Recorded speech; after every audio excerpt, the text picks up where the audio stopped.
Leta Music Podcast Room үзүүлж байна. Зия сайн бацхан уу? Science Minds podcast эхлэхэд бэлэн болсон байна. Тэгээ Science Minds podcast-ing 2 дугаар season-ы одоо чинь 4 дахь 5 дахь уу? Одоо 4 дахь дугаар тий. 4 дахь дугаар эхлэхэд бэлэн болсон байна. Зия. Тэгэд сайн сайхан байна. За 50 сайхан дөө. За өнөөдөр юу ярихаар бэлдэв? Миний хоёр ярих сэдв хоёул ер нь кинотой холбоотой. Киноноос холбогдож олсон. Тийм үү? Тий. Хоёулаа ер нь төстэй юмнууд ячиж. Би бас киноноос холбогдож байсан. Тэгээд чи надад нэг даалгавар өгсөн шүү дээ. Тийм. Чи ер нь сэтгцийн өвчний талаар ер нь ярих болцсон юм шүү. Ер нь мөр ингээд нэг амар загинсан шүү дээ. Тэгээд би нэг дуртай киногоо бодож агаад тэгээд би ерөөхдөө ярьж эхлэе гэж бодсон байхгүй. Тэгээд зүгээр ингээд юм хэрвээ гинет чиний тарих ингээд зүгээр хэрвээ чи гинет ингээд хороо дэлхий дээр байгаа жижиг юм бүхэн чам сигнал өгöd байгаа юм шиг мэдрэмж төрөөд эхлэв чи яах вэ? Бүх юм гэдэг энэ асуудлаас сигнал өгöd байгаа юм шиг. Тэг ямар нэгэн шовоож эргэх, гадаа машин сигналдах, эсвэл зүгээр л ингээд нэг юм мод ингээд салхилахж ингээд ийм модны ингээд чимээ дуурдаг штэ гол урсах эдгэр бүхэн ямар нэгэн утга учиртай чиний чихэнд ингээд ямар нэгэн нууцлаг кодыг чамд шидэд байгаа юм шиг санагдаад эхлэл чи яах вэ? Киноноос үстэй тий. Тий, тэгээд наач бас миний ярих байгаа нийгмийн нэг хэсэг байна. Тэгээд яг хөө би өнөөдөр шизофрени гэдэг өвчний талаар ярих гэж бодсон. Гэхдээ яг хөө зүгээр нэг юм амар симптом гэхээсээ илүү ер нь яаж үүсэж байгаа, ээж байгаа тий. Цаана ингээ зүгээр механизм нь энгийн үгээр тайлбарлал юу байх уу гэд. Тэгээд нөгөө нэг шизофренитай холбоотой нөгөө нэг Beautiful Mind гэдэг кино гэдэг шүү дээ. Тэр киноны талаар ер нь тэр кинон дээр яагаад иймнүүд үүсч юу гэдэг ч юм уу. Тэгээд нэг аюу нэг юм эвтэйхэн байдлаар. Гэтэ энэ дээр гарч ирж байгаа зарим хэсгүүд бол одоо юу гэдэг бид эдийн амьдралд бас тодорхой жижиг хэмжээгээр нөлөөлж болох үс юмнууд байх гэж бодож чинь. Тэгээд нөгөө өмнө дандаа нэг юм зүгээр нэг эргэн тойрны жижиг юмнууд тойрж яриадсан. Тэгээ одоо зүгээр юм энэ удаагийнх тэр яг сэдв өгж байгаад ярьж үзье гэж бодлоо. За чи эхлэх үү би эхлэх үү? Чи эхлэх үү? За би эхлэе. За тэгээ. За би эхлээд яг эхлээд яриа нөгөө нэг чухал дуу сэдвээс эхлэе. За ингэсэн би нөгөө нэг YouTube-ийн бас нэг юм channel байдаг байхгүй юу? Энэ яадаг channel вэхээр ер нь бас нэг юм тарих марихтай холбоотой яаж ажилтдаг вэ ч юм уу тий. Гэхдээ дандаа амар хөөрхөн богинохон видеотой нэг юм Obscurance гэдэг channel байдаг. Тэрнээс би энэ баг нэг сарын өмнө хаа. Үгүй сарч арай биш ээ. За нэг удаагүй 2-7 хоногийн 3-7 хоногийн ч юм уу. Яг нэг шинэ бичлэг орсон юм. Тэгээ тэрэн дээр яасан бэ гэхээр нэр нь гэхдээ юм шүү заяа. Энд би нэг ухаантай гэсэн үг бол биш. Ой ягаад ухаантай хүмүүс нэг киногаа дахин үзээд байдаг вэ? Үгүй гэхдээ энэ за эхлээд сонсцоо браа. Би тайлбар хэлж байгаа. Манай хангаа ер нь нэг киног нэг миний мэдхээр багадаа нэг 45 удаа ярьдаг гэдэг. За тэр яах вэ? За тэгээд энийг яг тэр үедээ үзчихээд би за гэд ер нь өнгөрцөн байж хагаад. Тэгээ одоо ингэ нөө хавар ирж байна те. Яг хавар ирээл хүн чинь нэг стресстэй л ядраал эхэлж байгаа шүү дээ те. Хавар ирлээ шүү хүүхнүүдээ. Тэгсэн чинь би бүр гинт нэг амар кино үзчихэд дипэрлээ. За яг нөө дээр үеийн бас үзчихсэн кино байхгүй. Тэгээ тэр үедээ яг жоохон бахтай ч юм уу сайн ойлгоогүй байсан юм уу? Эсвэл сая яг тухайн үед үзчихсэн үеийн одоо нөгөө нэг мэдрэмж нь буцаад ороод ирсэн ч юм уу те нэг хэсэг нэг нэлен дипэрлээ. Тэгээд би яг одоо нөгөө хэдүүлэнгийнхэн подкастер байнга ярьдаг ш нэг юм хэдүүлээ ард нь тарих яаж ажиллаж байгаа вэ? Эсвэл ямар нэгэн байдлаар юу болж байгаа гэдэг механизм идэх болчоор нөгөө хүлээж авч байгаа байдлаа өөрчлөлтдөг штэ. Тэгээд яг үдсэн бичлэгээ ахиж үзээд тэгээд тэрнтэй холбоотой ерэн судалгаануудыг уншсан. Тэгээд ер нь би ч уулын чамд хэлсэн ш би нэг барилга байшин ярьд юм уу гэжсэн гээд. Тэгээд тэрийг өчигдөр шууд бүгдийг болоод. Гэтэ дараагийн дугаар дээр ирчих болно шүү дээ. Болно шүү дээ тий. Тэгээд ороод ирсэн байна. За тэгээ энэ бичлэгэн дээр юу гардаг вэ гэхээр ер нь яг гоо бичлэг дээр гарсан юмыг давхар өөрийнх нь судалсан юм ингээ холио яриа авчицаа. За энэ бичлэгэн дээр ерөнхийдөө юу гардаг вэ гэхээр яагаад ингээд бид нар нэг киног дахин үзээд байна. Тэгээд дахин үзээд байгаа хүмүүсийг ер нь бол жаажилдаг шүү дээ. Би бас өөрөө яг нэг киногоо давтаж үзээд тахаар юмнаас цутаад байгаа юм шиг мэдрэмж төрөөд тэгээд заавал ингээд шинэ юм үзэх гэж өөрийгөө хүчлээд байдаг гэсэн бохоггүй юу. Тэгээд ялангуяа эрхмээс сая тэгээд 7 цагаас хойш тарих яадаг үлээ. Одоо би ингээд кино үзэхээр шийдвэр гарвал яах вүлээ? Оройн 7 цагаас хойш. Зөв тархинд үзүүлж байгаа нөлөөнүүд нь киног юунаас үзэхээс хамаарна. За шийдвэр гаргалтаасаа. За шийдвэр орой кино үзмээр санагдана. Тий. За яагаад кино үзэх шийдвэр гарч байгаа вэ гэдэг нь ихний өнцөг үү?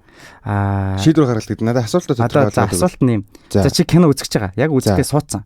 Гэтэ ямар кино сонгох вэ гэдэг чинь 7 цагаас хойш чамд яаж нөлөөлөх вэ?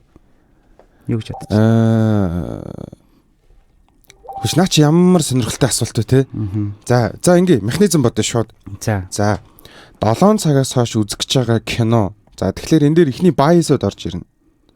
За тэр байесуд нь юу вэ гэхээр одоо нөгөө нэг юм байес гэхээс илгүй орчны хүчин зүйл нөлөөлж магадгүй. Жишээ нь дейт хийх гэж байгаа бол сонголт нь романтик ч юм уу. За хэрвээ би энэ айцтай одоо сүнс сүмс харанхуйгийн айцтай бол аимшигын киноноос hesitate хийх ч юм уу. За эсвэл би юм гонигтай ийм байгаа бол илүү юм гонигтай мэдрэмжтэй юмаа сонгох ч юм уу те. Тэгээд дээрэс нь тухайн өдрийн стрессийн левел айгүй нөлөөлөх байх. Хинтээ уулзсан, хинтээ харсан, ярьсан те ямар хоол идсэн ч юм уу. Тэр өдрөө харсан юмнууд нь бол яг тэгэхээр нөгөө яг одоогийн нөгөө нэг юм амьдралын хэмнэл дээр бид нар нөгөө дэлгэцийн хэрэглээ, утасны хэрэглээ те хүнтэй ярьж байгаа, машин барьж байгаа, түгжирж байгаа ч юм эдгээрүүд нь тухайн тархийг бидний тархич авсан мэдээллийг заавал нэг боловсруулна. Тэг цагийг нөхгүй явж байгаад тэгээд орой 7 цагаас кино үзэхээр бол авсан мэдээллүүдээ боловсруулад финиш хийгээгүй бол тэдгээр нь тэр сонголтонд нөлөөлөх байхаа. Би зөв ярьсан юм шиг байна. Сайн хангаа над руу ихээр угаа гаргасан. Зөв ярьдаг. Миний яг сонсож ирсэн юм шиг өөр ирсэн. Гэтэ ер нь бол зөв л төө. Гэтэ яах вэ гэхээр 7 цагаас хойш хүний нөө шийдвэр гаргалт муутчтэй юм байна заяа. Тий. Тэгэхээр яах вэ гэхээр шийдвэр гаргалт муутчихаар тарих ингээд нөгөө юу яана. Хамгийн өөрийнхөө нөгөө одоо safe space руугаа явна. Хамгийн өөрийнхөө тухтай байдал руу явна заяа. Тэр нь юу вэ гэхээр бид нар ингээд байнгын өөрчлөгдөж дэлхий дээр амьдардаг. Тэгэхээр эндээс зугтахын тулд бид нар яаж эхлэх нь тодорхой, яаж дуусгах нь тодорхой. Ийм хамгийн амар амгалан зүйл нь ер нь бол баг кино л гэм байна л д. Тэнгуут тарих нөгөө яг өөрийнхөө хамгийн одоо тийм яг амар амгалан киногоо сонгон тэр нь юу гэхээр өмнө үзсэн дуртай киноч. За жишээлбэл миний хувьд бол би ингээд яг юу үзэх вэ гэд орой сууж байгаа л ингээд Friends тавьчихдаг байхгүй юу? Амар олон давхар ингээд үзээс. Нэг sitcom те. Тэгээд энэ яадаг вэ гэхээр Friends үзэхэд тарих ингээд юу яд юм байна л да. Хуурамч дүр, жинхэнэ дүр хоёрын ялгааг мэддэг юм байна. Тэгэхээр би одоо Friends үзээд Monica Joey Chandler-ыг харах юм бол би яг юм хуучны одоо найзуудтайгаа уулзж байгаа мэдрэмжийг авна. Тэгэхээр окситоцин ялгарна тий. Окситоцин чи яагаад ялгардаг вэ гэхээр нөгөө хайртай хүнээ тэрхээр ч юм уу ялгардаг. Хайрын давар шүү дээ. Хайрын давар шүү дээ. Тэнгууд окситоцин юу нь ялгардаг гинэ. Тэнгууд одоо энэ байнгын өөрчлөгдөж байгаа дэлхий дээр тэр дөрүүд бол яг хизэж өөрчлөгдөхгүй тэндэ байж байгаа. Яг тиймэрээ. Яг тиймэрээ байж. Тэгээд нөгөө хөгшнөр нь харахад догоор байдаг шүү дээ. Тий хизэж баг ингээд юу гэх юм. Нэг үгээр бол баг хизэж надаас урахгүй ингээд миний дотны хүн гэж миний тарих одоо хүлээж аваад байгаа юм байна л. Одоо наадтай ч холбоотой юмнууд бас миний ярен дээр гарч ирэх юм биш үү? Окей. Тэгэхээр ингээд амар амгалан 50 орчныг мэдэрдэг юм байна. За тэгээд энэ бичлэгэн дээр яадаг вэ гэхээр ингээд ийм дөрвөн төрлийн хүмүүсийг гаргацсан байгаа. За нэгт ямар хүмүүс гаргасан гэхээс chaos refugee буюу одоо өмнө самуунаас цугтагч гэсэн нэгдүгээр төрөл гаргасан байна. Баян киногоо давтаж үздэг хүмүүс. За энэ л хоороо ахиж үзэх болгонд юм уйдгартай амтгүй санагддгүү. Харин ингээд амьдрал эмх замбраагүй стресс ихтэй болохоор яг нөгөө цутаж үздэг. За юу. Тэгээд жишээлбэл ингээд ажлын харилцаа, гэр бүлийн асуудлууд, эсвэл тасралтгүй муу мэдээнүүд те ингээд зөндөө юм ингээд ирж идэг. Тэнгуут энэ chaos refugee хүмүүс нь болохоор амар юм ухаалаг аналитик сэтгэлгээтэй хүмүүс үү юм байна л да. Айгу өндөр IQ-тэй. Ийм хүмүүс маань яадаг вэ гэхээр бүх юмыг өөрийгөө одоо удирдлагын байхыг хичээдэг. Өдөр болгон төлөвлөгөө гаргаж яадаг те. Яг энэ нөгөө нэг тийм одоо юу гэх юм аналитик хүмүүсийн юу юм шиг байна л да. Survival instinct юм шиг байгаа. Юу болвол яах вэ? Би юу болоход юу бэлэн байх вэ гэдэг. Байнга тархиа тэгж стресстүүлж идэг хүмүүс яг киногоо үзэхээр тархин шууд амардаг. Ягаад тэгэхээр юу болох нь тодорхой. Тэрэн дээр тархин төлөвлөх шаардлагагүй. Шинэ кино үзэхэд ингүүл яах юм бол тэхүүл яах юм бол гэл байнга толгойн ажиллаж идэг болохоор. Энэ дээр би зүгээр нэмэлтээр зүгээр нэг юм юу хэлчихв. Нэг юм өнцөг. За энийг би зүгээр яг жинхнээсээ зүгээр нөгөө сайн дурын байдлаар. Гэтэ би нөгөө нэг судалгаа хийж яваад энэ юуг олсон. Тэгээ дээрэс нь зүгээр манай найзын бас бизнес болохлээр зүгээр нэмээд ярьчээ зэ. За. Орой кино үзэнгүүт нөгөө нэг үзэж байгаа киног ингээд юм эхний нэг тарих амрааж байгаа процесс нь бол нөгөө нэг бүгдийг мэддэг учраас амарч байгаа гэж шүү дээ. Эсвэргээрээ нэг муу юм байгаа нь blue light. Дэлгэцээс гарч ирж байгаа. Тэгэнгүүт орой 7 цагаас хойш хэрвээ blue light авах юм бол тэр чинь автоматар шууд blue light чинь нөгөө өмнө ярьжсэн бидний нөгөө харж чаддаг гэрлийн спектртэйгээ хамгийн богино хэмжээтэй өндөр энергитэй юм гэрэл. Тэгэнгүүт мелатонины ялгарал шууд буурна. Тэгээд нүдний нөгөө фоторецепторуудад нөлөөлдөг учраас өнгө ялгаж чадж байгаа юунуудыг арилгана. Тэгэхээр хэрвээ орой кино үзмээр байгаа бол миний нэг зүгээр санал болгож байгаа юм проектороор үзээрэй. Тэгэнгүүт проекторыг одоо жишээ нь хобби зон дээр айгуу гоё проектор зарж байгаа. Тэгэнгүүт проекторыг ханлуу тусгаад тэгээд үзэнгүүт нөгөө blue light ачаал амар багасч байна. Тэгэнгүүт нөгөө нэг нойрны дааварт нөлөөлөл нь яг трийгээ дагаад тодорхой хэмжээгээр буурчин. Тэгэд нэмэлтээр одоо жишээ нь тэр саний хэлдэг аналитик хүмүүс амархын тулд кино үзмээр байгаа бол дэлгэцээсээ салаад киногоо үз. Юу болохоо мэдчихэж байгаа юм чинь дотн мэдрэмжээ ав те. Тэгээд тэгтээ blue light-а багасгангуудаа шууд юм проектороор кино үзээрэй. Би эргээд наац сэдвүүч бас орноо заяа. За яг би бас суул тал хэлснийх. За суул тал гэж хэлэх нь зөв үгүй юу? Ийм байт юм байна. Энэ бас нэг судалгаа байхгүй юу? Parasocial interaction буюу телевизийн контентын дөрүүтэй нэг талын харилцаа үүсгдэг бас юм байдаг юм байна. За энэ юу вэ гэхээр уг судалгааны санаа нь юу байдаг вэ гэхээр хүмүүс одоо ингээд телевизийн те медиа дөрүүдтэй бодит юм шиг харилцаа үүсгэждэг гинэ. Одоо тэр чинь тэндээсээ нөгөө окситоцина ялгаруулад байдаг. Нөгөө крашлн энтер гэж ярьдаг шүү дээ. Тэд нар чинь орох нь шүү дээ. Тий. Тэгээд энэ нь болохоор сэтгэл санааг докторжуулдаг, ганцаардлыг бууруулдаг, эрэгдэлтэй юм байна. Ер нь бол бас нэг талаараа. Гэхдээ сул тал биш юм шүү.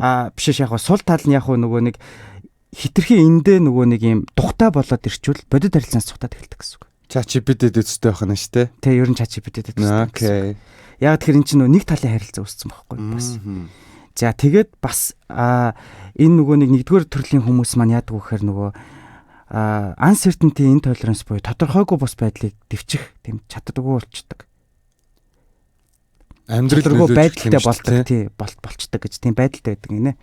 За энэ нь болохоор судалгаагаар яадаг вэ гэхээр энэ тодорхойгүй байдал их үүсээд тахаар бүр нэлээд өндөр стресс одоо бусад хүмүүсээс харьцангуй их стресс үүсээд идэг юм хүмүүс байдаг юм байна л да. Тодорхойгүй байдал хит их болоод тахад зарим хүн болохоор ингээд тодорхойгүй байдал их байсан ч гэсэн ингээд айгүй хурдан адапт хийгээд авчдаг бол энэ нэгдүгээр төрлийн хүмүүс тэрэн дээр бүр эсрэгээр айгүй стресстэй хүндүүлж авдаг гэсэн үг. За үр дүн яадаг вэ гэхээр ажил харилцаа, санхүү, янз янзын асуудлуудад айгүй мэдрэмтгий байдаг.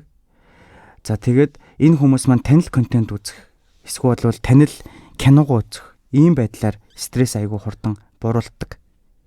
Тэгэхээр тархин өөрөө ирэхгүй одоо юу гэдгийг чи одоо амраа тий чи амрахын тулд одоо энэ дуртай ситком үзэж гэдэг юм уу? Надаа нэг хүн санаанд бууж байна. Зүгээр бас тэрнээс гадна нэмэлтээр зүгээр надад нэг юм зүгээр фаны юм ороод ирлээ. Нөгөө X-тэйгээ эргэж холбогдоод байдаг хүмүүс чинь бас ийм төрлийн хүмүүс байд юм шүү. Нөгөө танил хүнтэйгээ юм ярих гээд те танил хүнтэйгээ ингээд тэр чинь ингээд за ялангуяа тодорхой урт хугацааг өнгөрөөсөн хүмүүс ч юм уу. Тэгэнгүүт ийм юм чиглэлийн хүмүүс бас байж болох юм тийм аналитик чиглэлээ. За окей. Өргөжлөө. Тэгээ зүгээр ажил дээр амар стресстэй. Тэгэнгүүтээ шинэ үнтэй явах гэхэлэр тархич угаасаа глюкозын нөөцтэй учраас тэрэн дуусчингууд бас байж болох юм байна тийм ээ. Би гэхдээ энэтэй холбоотой бас нэг бичлэг нөтсөн байхгүй юу? энэ жоохон за энийг би яг төгсөлт нэрэ. Одоо дундуур нэрчил хоёул яг сэдвээс хазаагаад нийлэн хэмрэх гэдэг.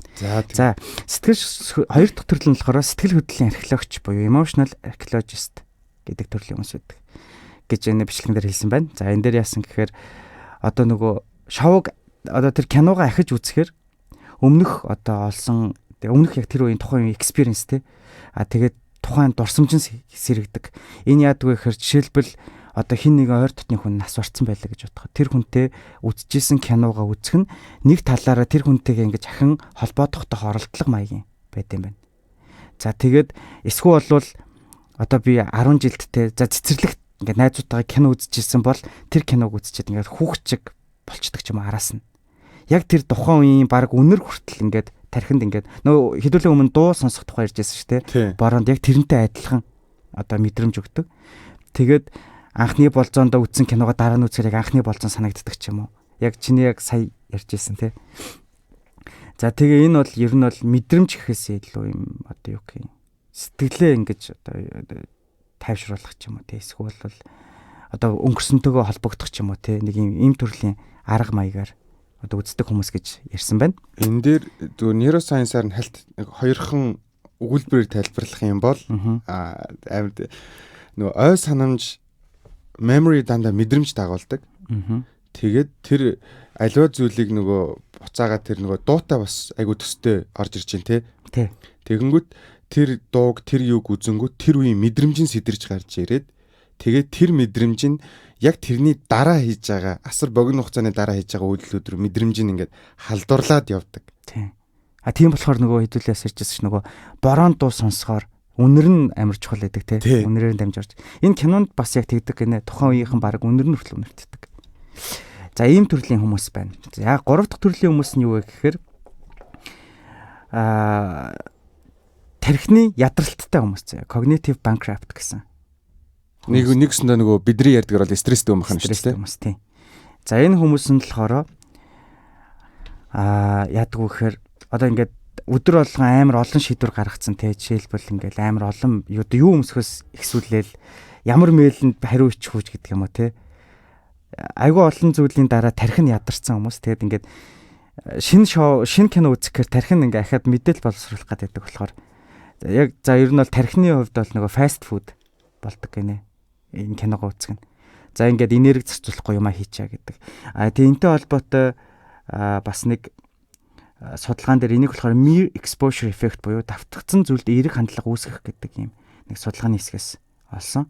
Тэгээ энэ судалгааны ерөнхий санаа нь болохоор хүн юмыг дахин харах тусам илүү таатай, найдвартай гэж хүлээж авдаг.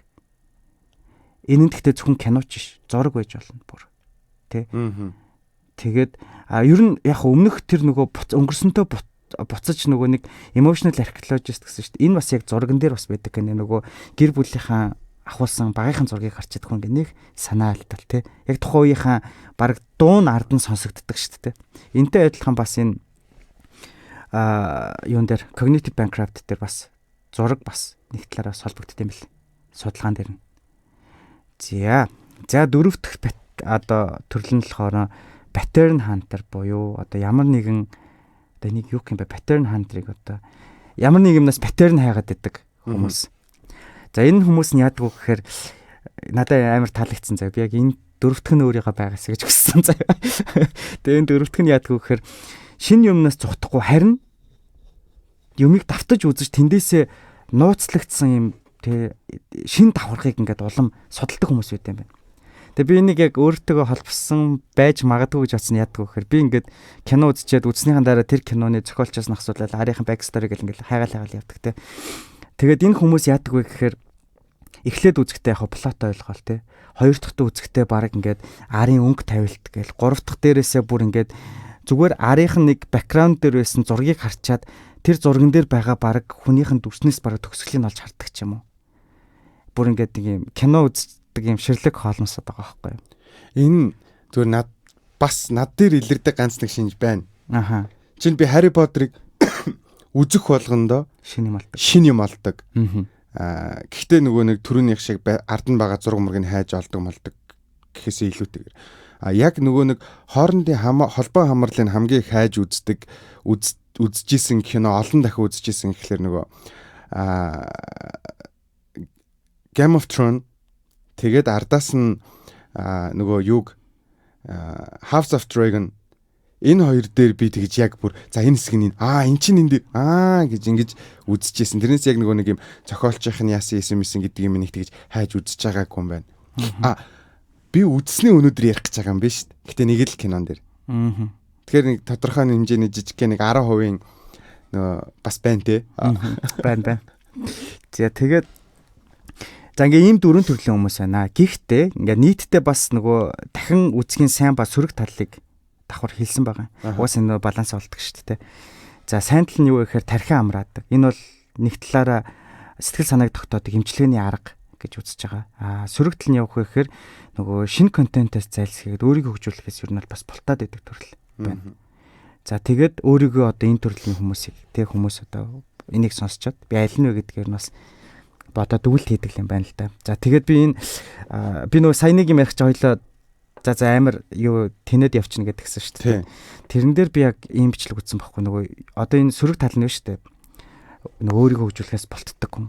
Энэ ийм хүмүүс одоо амар их байгаа. Яадаг вэ гэхээр өглөө шүн унтахтаа маргааш би өстэй ийм хийн ингэн тэгнэ гэж төлөвлөгөө гаргаал өстэй алаад өгнө гэл амар их төлөвлөгөө гаргадаг те. Тэгснэ өглөө нь босоод уцаа хараад жоохон скролтол тэгэл ингээл рил мэл үзэл тэгжээснэ за яг 10 цагт босоод ингээгээл тэгмүүд 10 цаг яах вэ болоо л өнгөрнө. Тэг 10 цагийн үед гисэн чинь нөгөө за одоо рилэ болиг амарлаг шийдвэр гарснаа Netflix руу орчдөг те. Тэг байжснаа за би яг 2 3 гээл босоод ингээл на цагаа зохицуулаад тэг би ер нь юм амжуулчих юм байна өнөөдөр болчих юм байна гэд. Тэгээ нөгөө цуврал киногоо үзсэн чинь нэг мэдсэн чинь 6 цогцолчдөг. Тэгээд за 6 болсон юм чинь ингээд за одоо босъё гэд босч явж ийснэ. Ахаад нэг өөрийнх нь дуртай амиг олоод ингээд юм нөмрөөд ингээд өдрийг ямар ч үр дүнгүй өнгөрөөгөөд яг шинэ юм хийж цухтаад тэгэн гутаа шүн орондоо ороод өөрийгөө буруутгаад эхэлдэг. Би бол фейлер юм байна те. Тэгээд би бол ч чадахгүй юм байна гэд. Тэгэл за ер нь тэгтээ чад маргааш алаад. Яг энэ процесс давтагдаад байдаг нь юу вэ гэхээр нөгөө лупэнд орчдөг. Тэг лупэнд орчдөг нь тарих уул нь ингээд хоёр талаар ажиллаад байгаа тийм. Нэг тал нь болохоор safe space тийм нөгөө нэг ер нь яавал энэ хүний амар амгалан байдгийн энэ хүнийг ингээд 50 байлгахыг гэдэг тал нь нэг талтаа тэгж ажиллаад хүнийг хитрхи нөгөө комфорт зон руу оруулаад идэг. Нөгөө талын тарих нь яадаг гэхээр нөгөө шинэ юм сураад өөрийгөө хөгжүүлээ тийм. Ингээд хоёр талд ингээд тарих ингээд хоорондоо ингээд үзэлцэл идэм байна л та ер нь. За тэрийг чи яг хаа дэлгэрэнгүй гоё ярьж өгөх. Тэгэнгუთ энэ нь яадаг вэ гэхээр нөгөө хол замдаа нөгөө урт хугацааны хүний амжилт одоо юу гэдэг энэ бүгдийг хаагаад идэм бэл. Тэгээ би яг энийг уншиж байхдаа нөгөө сөрөгтөл нь бодож байхдаа энийг бас давхар бодож ирсэн байхгүй. Тэгээ яг миний айц тийм байхгүй. Би яг ингээд тухтай юмаа тавтаад үзээд тахаар өөрөөхөө ингээд нэг юмнаас цухтаад байна уугүй юу гэд. Гэхдээ яг энэ нэг уншсны дараа бас бодсон л та нэрэл тархиа бас нэг тлийн амрааж байгаа зүйл юм байна. Би энийг хэрвээ ийм хүн байгаа бол дээрэс нь одоо чи өөрийгөө би тийм гэж ярьж штэ тий. Энийг чинь би ингээд өмөөрөд ярих надад нэг өнцөг байна. За. Яг хөө түрүүний тэр хэлсэн нөгөө нэг юм олон үзээ түрүүний лүпэнд орцсон гэдэг штэ. Энийг би нэг өгүүлбэрээр тодорхойлж хэлвэл зоригтой мөртлөөсөө ядарсан тархитай хүмүүс тийм байх бах. Тэр нь юу гэсэн үг гэхээр юм хийн гэд тэрийг хийхгүй хойшлуулад байна гэдэг нь тэр хүн угаасаа тийм хүн гэсэн үг биш. Зүгээр тархин ядарсан. Юунаас болж ядарч ийн вэ гэдэг нь айгүй чухал. Одоо нэг дахин анхдаг ч өндөг анхдаг ч гэдэг шиг. Дэлгэцийн хамаарлалаас ингээд дэлгэц үдсээр байгаад ингээд рилэн дүмдүүлнэ гэдэг штеп. Тэрнээс болоод тарих ядраад ядарснаасаа болоод ажиллаа хийж чадахгүй. Тэрнээсээ болоод амархын тулд комфорт зон руугаа ороод нэг юм байн үзээд үдснээсээ бол дахиж ядраад ингэж байгаа нэг юм байж болох. Чиний жишээн дээр жишээ нэг тийм үүсэхгүй баха. Яагаад тэгэхээр чи чинь зүгээр нөгөө ажиллаа хийж байгаа. Тэгээд амрах зорилготойгоор гэхдээ проектор үзчихвэл зүгээр гэсэн шүү дээ. Тэгж байгаа бол энэ илүү өнөтрий одоо нөгөө нэг эмчилгээ тал руугаа байх бах. Яг зүгээр нөгөө хитэр одоо дэлгэц их хардгуу байж байгаад ядраад тэгээд үзэж эхэлж байгаа рилэн дүмдүүлж эхэлж байгаа бол шалтгаан хит их ядарсан учраас жоохон амарчих те. Эсвэл одоо дэлгэцэн амарлаас болж одоо тарих ядраад тэрнээсээ болоод ингэж байгаа бол дэлгэцээ болчих ч юм уу. Гэтэ энэ яг ярьж байгаа шиг амархан юм биш л дээ. Хэцүү. Миний хувьд бол яг би заримдаа тэгтээ тэгдгийн. Бас яалч уцаа үзсээр өдрөө тусахчдаг. Зөндөө ажил хөдөлгөлчөө те. Тэгээд тэрнээс ер нь бол гарах арга нь бол жижигхэн л степ байт юм лээ. Уулна. Яг хэлэхэд амархан ч гэсэн зөвхөн жижиг habit-удаас нэг нэгээр нь л өөрчилдөг. Тэгээд би ер нь энэ Obscurance гэдэг YouTube-ийн channel-ыг таад ер нь гэхдээ үзээр айгүй хөөрхөн контенттэй бас нэг жоох юм бодогдуултыг. Тэгээ за яг. За тэр ч яг. За ингээд за ер нь нөгөө нэг яриагаа өрнө гэсээ дуусгая. Энэ сэдвээ. Тэгээд нөгөө би чамд нөгөө сэдв дээр буцаад очно гэдгсэн шүү дээ. Тэрэн дээр нэр юм байт юм байна. Нөгөө юу эсэ шүү дээ. Emotional archaeologist гэдэг төрлөө гэсэн шүү дээ. Энэ дээр болохоор судалгаан дээр emotional reconstruction буюу сэтгэл хөдлөлийг дахин сэргиэх нэг юм процесс гэдэг юм байна л да. Тэгээд тэр үеийн ядгүй гэхээр нөгөө ингээд өнгөрсөнтэй холбогдож сэтгэл санаагаа ингээд нөгөө дахин сэтгэл хөдлөлөө дахин сэргээж өөрийгөө эмчилдэг юм эффект байд юм байна. Тэгэхээр энэ дээр яадгүй гэхээр нөгөө дээр үе ер нь хүний хамгийн миний яг бодлоор шүү. Хүний хамгийн гоё үе заяа. За ихэнх хүний хувьд ч юм уу. За магадгүй хүүхд нас нь гоё өнгөрсөн хүмүүсийн хувьд хамгийн 50% яг ямар ч хариуцлага хүүхд нас байгаа байхгүй юу? Тэнгуут бидний хувьд яасан гэхээр бидний хувьд нөгөө нэг жоохон байхад ийм хавтгай дэлгэц байгаагүй шүү дээ. Тэгэд ингээд одоо энэ юу гэдэг те HD зурагт байгаагүй ингээд тухайн үед үзчихсэн кинонуудын одоо юу зургийн чанд бичлэгийн чанар бас л одоо харах юм бол нэлээ муу байгаа те. Тэгэнгუთ би ингээд проектороор нэг удаа кино үздэг байхгүй юу? За. Гэртээ. Тэгэнгუთ нөгөөтгөө би бүр ингээ амар шуналтаад ханаад үргээд таацсан шал хүртлээ. Татангууд ингээ бичлэгийн чанар ихэндээ ингээ жоохон муу санагдаад. Тэгээд яг юм нөө жоохон байхтай үзчихсэн хүүхэлтэй киногоо тавьчихж байгаа байхгүй юу? Тэгмэд манай хүүхдүүдэд бол тэр бүр амар сонин зэнэх уйтгартай санагдаад. Бидний хувьд яг уу гэхээр нөгөө хүлээж авч байгаа нь яг нөгөө emotional archaeologist талаасаа буюу нөгөө хүүхд настайгаа амар холбогдсон болоо заяа. Нэгт ингээ проектороор ингээ татаад үзсэн чинь хитрхи нөгөө нэг амар сайн бичлэгтэй биш байсан киног татчихгаар чинь яг нэг дээр үеийн зураг дээр үзэж байгаа юм шиг. Эсвэл дээр үеийн кино театрт бас дээр үеийн кино театр бас л яг үзэхээр өмнөдөө одоо үзэх юм бол өмнөхөр аргагүй шүү дээ.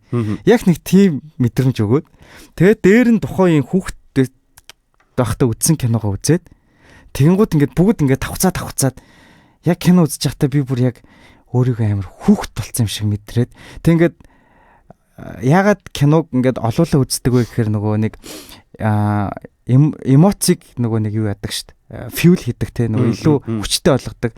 Инээвэл ингээ инээд нь халдварлаа те. Нэг нь ингээд гэлдэг тэр нь ингээд хүртэл давхар ингэж нөгөө mirror cell ажиллаад. Тийм mirror cell ажилладаг. Тэгэнгუთ ингээд тухайд яг кино театрт үзчихсэн юм шиг баг ингээ ганцаараа ингээл гэл ингээл амар сэтгэл ингээл хөдөлж мэдлэл заяа. Тэгээд ингээд тэр үед ингээл амар кайфтай үзчихэж байгаа байхгүй те. Тэнгууд одоо ингээ бодонгууд юу болох нь мэдчихсэн юм байж бас амар сонирн байгаа байхгүй. Тэнгууд ингээ жоокууд нь ч гэсэн амар ойлгомжтой жоокууд мөртлөө хүлээж авч байгаа нь бас амар өөрөөсөн. Тэр нь проектор кино үзэхээр яг кино театрт үзчихсэн кинонуудаа ялангуяа үзэхээр илүү юм юутай байдаг ш надаа. Одоо юу гэх юм үзснийхэн дараа сэтгэл хөдлөл арай ихтэй ч гэх юм уу. Сэтгэл ханамж амар өндөртэй байдаг. Наач ихтэй амар олон зүйл дээр бас нөлөөлжлөх юм байна. Зүгээр би сая ингээ бодож хахад дуусах нь угаасаа ойлгомжтой харилцааг дахин эхлүүлээд идэг хүмүүс бас яг ингээ тархины ядарсан хүмүүс бас шалтгаан болж таарч болохоор л юм байна. Магадгүй. За тэгээд тэгээд ер нь энэ одоо юу юм одоо судалгаанууд байна шүү дээ тий. Энэ бүр судалгаан донд ийм судалгаа хүртэл байгаа. Ковидын үеийн бүр судалгаануудыг хүртэл багтааж оруулсан. Гэхдээ би энийг заримыг нь болохоор шууд ChatGPT-гээс энэтэй холбоотой нэг судалгаануудыг олоод өгөөч гээд тэгээ ChatGPT надаа нэг ерөнхийдөө нэг 5 судалгаа олж өгсөн. Тэгээ бүр 1956 оноос хойш бүр 2016 оны тэр нөгөө ковидын 16 оны судалгаа тэгээд дээр нь 21-2 оны хөлөө ковидын судалгааг оруулж өгсөн байхгүй. Тэгээд эндээс би ингээд түгээд ер нь ярьчлаа. Энэ сэдв бол гэхдээ яриад тахар сэдв шиг. Гэтэ айгүй гоё юм. Нэр миний микийг жоохон чангалаад хөө сул сонсогч байна гайгүй нөө. Гайгүй. Гэхдээ минийх арай чанга байж магадгүй байна. Гэхдээ минийх жоохон сул байгаа юм шиг байна. Одоо ингэ сонсонгууд 1 2 амар ярен дундаа шууд дахиад юу хийгээд эхэлдэг. Жишээлбэл тэр нөгөө нэг intolerance uncertainty IU гэдэг чинь яг ковидын дараах судалгаа байхгүй. Тэр үед нөгөө тодорхойгүй байдал хүмүүс амар их байсан шүү дээ. Тэгээд амар их мэдээ гардаг байсан. Тэгээд энэ дээр нөгөө media exposure үсчээсэн хүмүүс ерөөс ингээд хит их мэдээл тавтаад тэгээд дээр нь гэрээсээ гарахгүй тэгээ амар их стресстэйс үе. Тэгээ ер нь бол анхдагч стресс айдас төгшүүртэй ингэж холбож хийсэн судалгаа байхгүй. За гих мэтчлэн иймэрхүү мэдээлэлс ингээд түүгээд ярьлаа. Тэгээд өнөөдөр би нөгөө нэг подкастаа жоохон хоцроод ирсэн болохоор яриагаа жоох ингээд яахын зүгээр баццсан шүү. За зүгээр үргэлжлүүлээд яриа л да. Тэр одоо нэгэнд эхэлсэн. Тэр чиний яриаг бас амар сонсомоор байгаа байхгүй. Аа. Тий, яг нөгөө сэтгцийн өвчин гэдэг. Тэрэн дээр би чамаас бас нэг асуулт асуух гэд бас бэлтцсэн байгаа. Энэ манай нөгөө подкастыг сонсоод хүний нэг комент хийсэн. Гэхдээ би тэрийг чамаа бэлтгэлгүй асууж байдалд оруулна. Яа за уучлаарай. Би гэлс хүнтэй уцаар ирч байгаа. За тэгээд ер нь ийм байна. За тэгээд дүгнээд хэлэхэд хідүүлээ ингээд ер нь бол юмнаас яг хуу зугтаж байгаа нэг төрлийн хүн байж болно. Гэхдээ ингээд нөгөө дуртай ситком ч юм уу хөнгөн дуртай киногаа ахиж үзэх нэг талаараа эмчилгээ байт юм байна. Нөгөө талаараа ийм хүнд сонирхолтой киног тавтан үзэх нь ингээд шинэ юмыг ингээд олж илрүүлдэг те. Энэ өөрөө бас тархины тасгал нэг талаараа бас байж болох юм байна. Хэрвээ нэг юмнаас цухтаад байна гэж өөрсдийнхөө үзэж байгаа бол энээс гарах арга замууд ерөнхийдөө л жижиг алхмууд нэг хабитаа өөрчилдөг тий. Өглөөрт босоод рил үздэг бол өглөөрт босоод заавал нүрээ угаа шүтээ угаадаг байх хэрэгтэй. Тэгээд ороо ураацсан ч орондоо буцаж шивтэж чадахгүй ч гэдэг юм тий. Тэг ингээ өөрийнхөө араас нь гаргадаг ямар нэгэн дадлуудыг болиулах юугаа хүнээр хилүүлдэг хүн өөрөө болно бодож болох нь илүү үр дүнтэйдэг гинэ. Хүнээр хилүүлэхээр нөгөө хэлсэн юмд нь шалтгаан бас олдоод байдаг болохоор. Гэтэ өөрөө бодож олно гэдэг чинь хүн өөрөө нөгөө нэг хэцүү баг. Яг бишээт нөгөө тэмцэх ёстой гэх юм уу? Хүнээр ингээ чи энийгээ хий, чи энийгээ зас, чи инг гэхэд тахаар тэгээ сурчдаг юм байна л да. Хүн хэлхээс нааш хөдөлгөөлждөг. Тэгэхээр яг нөгөө өөрийгөө ялан дилж тэмцэх ёстой гэх юм уу? Одоо л би энийгээ болох ёстой юм байна гэдгээ. Тийм. Гэтэ тэгээд яг өөрсдөө нөгөө нэг юм зовж мовж байгаа дайгуу сайн яд юм шиг үлээ зүгээр хэлэхээр тэгээд хэсэгтэй хүн тэгээд яд юм дөө. Тийм. Тэгэл яг тэ эцсийн бүлэгт хүн ер нь хэний тал амьдарч байгаа, өөрхөн тал амьдарч байгаа штэ. За ингээд энэ хүрээд энэ сэдвийг ер нь хоёлаа хай. За тэгээд одоо би яг чиний яг юуг амар сонсомоор байна.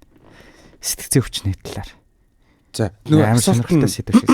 Асуулт нь юу байсан бэ? Би эхлээд асуултаа асуух уу? Чи нөгөө асуулт асууя гээд тийм. За ингэсэн байна. За төр хүлээгээрээ би гяс энэ дугаар руу нь оруулж агаад би бол сая хатгалцсан байсан юм аа. Тэгсэн чинь сая нөгөө буруу юм дараад гаргачлаа хөшөн шиг гэхгүй. Минийхөө энэ дээр нь дарахаар яад юм бэ гэхгүй. Энийг нь тэгвэл яад юм бэ гэдэг. Энийг дарвал яад юм бэ гэдэг. Тэгээд би ямар ч байсан өнөөдөр нэг юм сонирхолтой байж магадгүй гэж бодоод тэгэд нэг юм бэлдсэн байгаа. Тэр дотор нэг юм за. Тэр нь болохоор би зүгээр юу яриа чамайг хайж хооронд би хэлчихэ. Би нөгөө шизофренигийн талаар ерөөхдөө яриа гэж бэлдсэн. Тэгээ шизофренигийн талаар яриад тэгээд ер нь юу болоод байгаа гэдэг талаар яриад тэгээ кинон дээр бид нар мэддэг штэ. Тэр юмнуудыг ерөнхийд нь яриа гэж бодсон. За тэгээд чи асуултаа асууж өнгөт дуусгаж шууд асууч. За ингэж асуусан байна. Хоёроо синестези гих зүйлийг шинжлэх ухаанаар тайлбарлаад өгөөч. За. Надад нэг ядаргаатай асуудал байд юм аа. Би хүүхэд байхдаа ээж аав багш нарт байнга сайхан бичгээ загнуулдаг байсан. Бас маш их бүдэрч ундаг байсан. Барилгууд бас заримдаа том, зарим нь жижиг болж харагддаг байсан. Том болоод хянаа сурчсан л та. Хоёр гараа хооронд нийлүүлээд нэг гар нь нөгөө томоос гараасаа том гээл төсөөлөхөд шууд нүдэн дээр нь 4-5 см болж томорч харагддаг. Хоёр одоо прүс зогсож ирлаа гэхэд нэг нь энээсээ том юм байна гэж бодлоход 50-60 см нөгөөдгөөс өндөр болж харагддаг. Иймэрхүү жишээтэй. Тэгээд заримдаа хит ядарсан үед энэ чадвараа удирдах чадгаа байцдгаа. Тэгээд дотор муу хоригод эхэлдэг. Гიშгэд явж байгаа газар хүртэл том жижиг болоод онож гიშгэж чадахгүй ойчгүй байдаг. Бас нэг хэмжээтэй бас нэг хэмжээтэй бичиж чадахгүй болчихдог. Өсгүүдээ том жижиг бичээд эхэлнэ. Над чиг ийм асуудалтай хүмүүс байдаг юм шиг байлаа. Alice in Wonderland syndrome гэд бид жинхэнэ Рен Декартийн философи зөв үү гэд юм бичсэн байгаа байхгүй юу? Oh shit. Тэгээд би яг ямар энийг харсан. Тэгээд Alice in Wonderland syndrome-ийн тухай уншсан. Тэгээд ерөнхийдөө яг хуу мөн байх магадaltaй харагдсан. За эхлээд хэдүүлээ тэгвэл эхлээд Alice мдийгвэл тэр нөгөө нэг угаасаа тэр Alice in Wonderland гэдэг кино чинь болохоор өөрөө одоо 2010 онд гарч илөө. Тэгээд нэг сэтгцийн одоо нэг юм өвчин гэж сэтгцийн өвчин ч яг зөв синдром. Синдром гэж авч үзээд тэгээд энэ юг яг ямар учиртай ингээд зүгээр тайлбарлах юм бол айгүй олон янз. Тэр нь одоо юу гэдэг юм хэмжээгээрээ одоо жижигрэхтэй эсвэл хэмжээгээрээ томрох ч юм уу те эсвэл юм энэ тэнд ингээд шилжих ч юм уу те эсвэл ингээд нэг юм ингээд ойртоод эхэлдэг ч те хол байжсэн ингээд ойртоод эхэлдэг ч юм уу те одоо эпилепси ч юм уу те тэр нь эсвэл одоо юу гэдэг биеийн одоо түрүүний нөгөө нэг юм хүний нэг гар том бол жижиг болдог гэж яриад байгаа шүү дээ. Тэгээ тэр чин болохоор нөгөө бие дээр илэрдэг body ischemia distortion гэдэг тим нэртэй одоо мань хүнд илэрж байгаа тим шинж тэмдэг нь болж байгаа байхгүй юу? Тэгэнгүүт одоо юу гэдэг түрүүний яг хэлжсэн чинь хоёр гар ингээд юм том жижиг хэмжээтэй болох хөл том жижиг хэмжээтэй болох ч юм уу. Тэгээд ерөөхдөө энэ зүйл нэг ойролцоогоор 30 орчим минут ийм үргэлжилдэг гэж ингээд нэг одоо тэр шинж тэмдэг нь гэх юм уу. За тэгэд энэ хэсэг дээр болохоор яг уу нөгөө би нөгөө юуг судлаа явж байгаа хооронд ингээд нөгөө бүтцүүд ингээд судалж байгаа шүү дээ. Тэгэнгүүт одоо эхний хэсэг нь болохоор нөгөө occipital cortex гэдэг нөгөө нэгсэндээ харааны visual process одоо тархины хэсэг орж ирж байгаа. Parietal lobe буюу ингээд ийм parietal lobe хэсэг орж ирж байгаа. За тэгээд temporoparietal junction гэдэг бүтц орж ирж байгаа. Тэгээд visual association cortex гэдэг юм дөрвөн юм илж байгаа. Тэгэхээр түрүүний би түрүүн худлаа хэлсэн occipitalis cortex гэж байгаа. Occipitalis cortex гэдэг нь юу хэлж байгаа юм гэхэлэр дагсны хэсэгт ирж байгаа байхгүй. Бид нэр ингээд ийм аливаа зүйлийг нүдээр хараад тэр нь бие дээр одоо нөгөө нэг гэрэл биетээр байгаад нүд харж байгаа штэ. Тэр хэсгийг явуулсаар байгаад occipitalis дээр хурж буюу их тархины дагсны хэсэг дээр хурж ирээд тэр хэсэг дээр бидний нөгөө нэг харсан зүйлийг ойлгодог тархины хэсэг байдаг. Одоо жишээ нь хүн дагзаараа ингээд ийм саваад ингээд энэ хаваа гимтэйчих юм бол хараг болчдөг байхгүй. Тийм. Тэгэхээр энэ хэсэг нь одоо нөгөө нэг ийм зулаан кортекс гэж хэлж байгаа түрүүний хэлдэг. Одоо юугаа бол нөгөө нэг parietal cortex гэдэг. Энэ хэсэг нь болохоор тухайн нөгөө нэг ийм одоо юу гэж хэлэх юм бэ? За би энэ үгийг нь гэс юу яагаад те монголоор орчуулад тэр одоо нөгөө нэг юм одоо зулаа эхлээд дагсны хэсэг дээр очиод дагсны хэсгээс зулаа хэсэг рүү ингээд явж байгаа хэсэг ба шүү дээ те.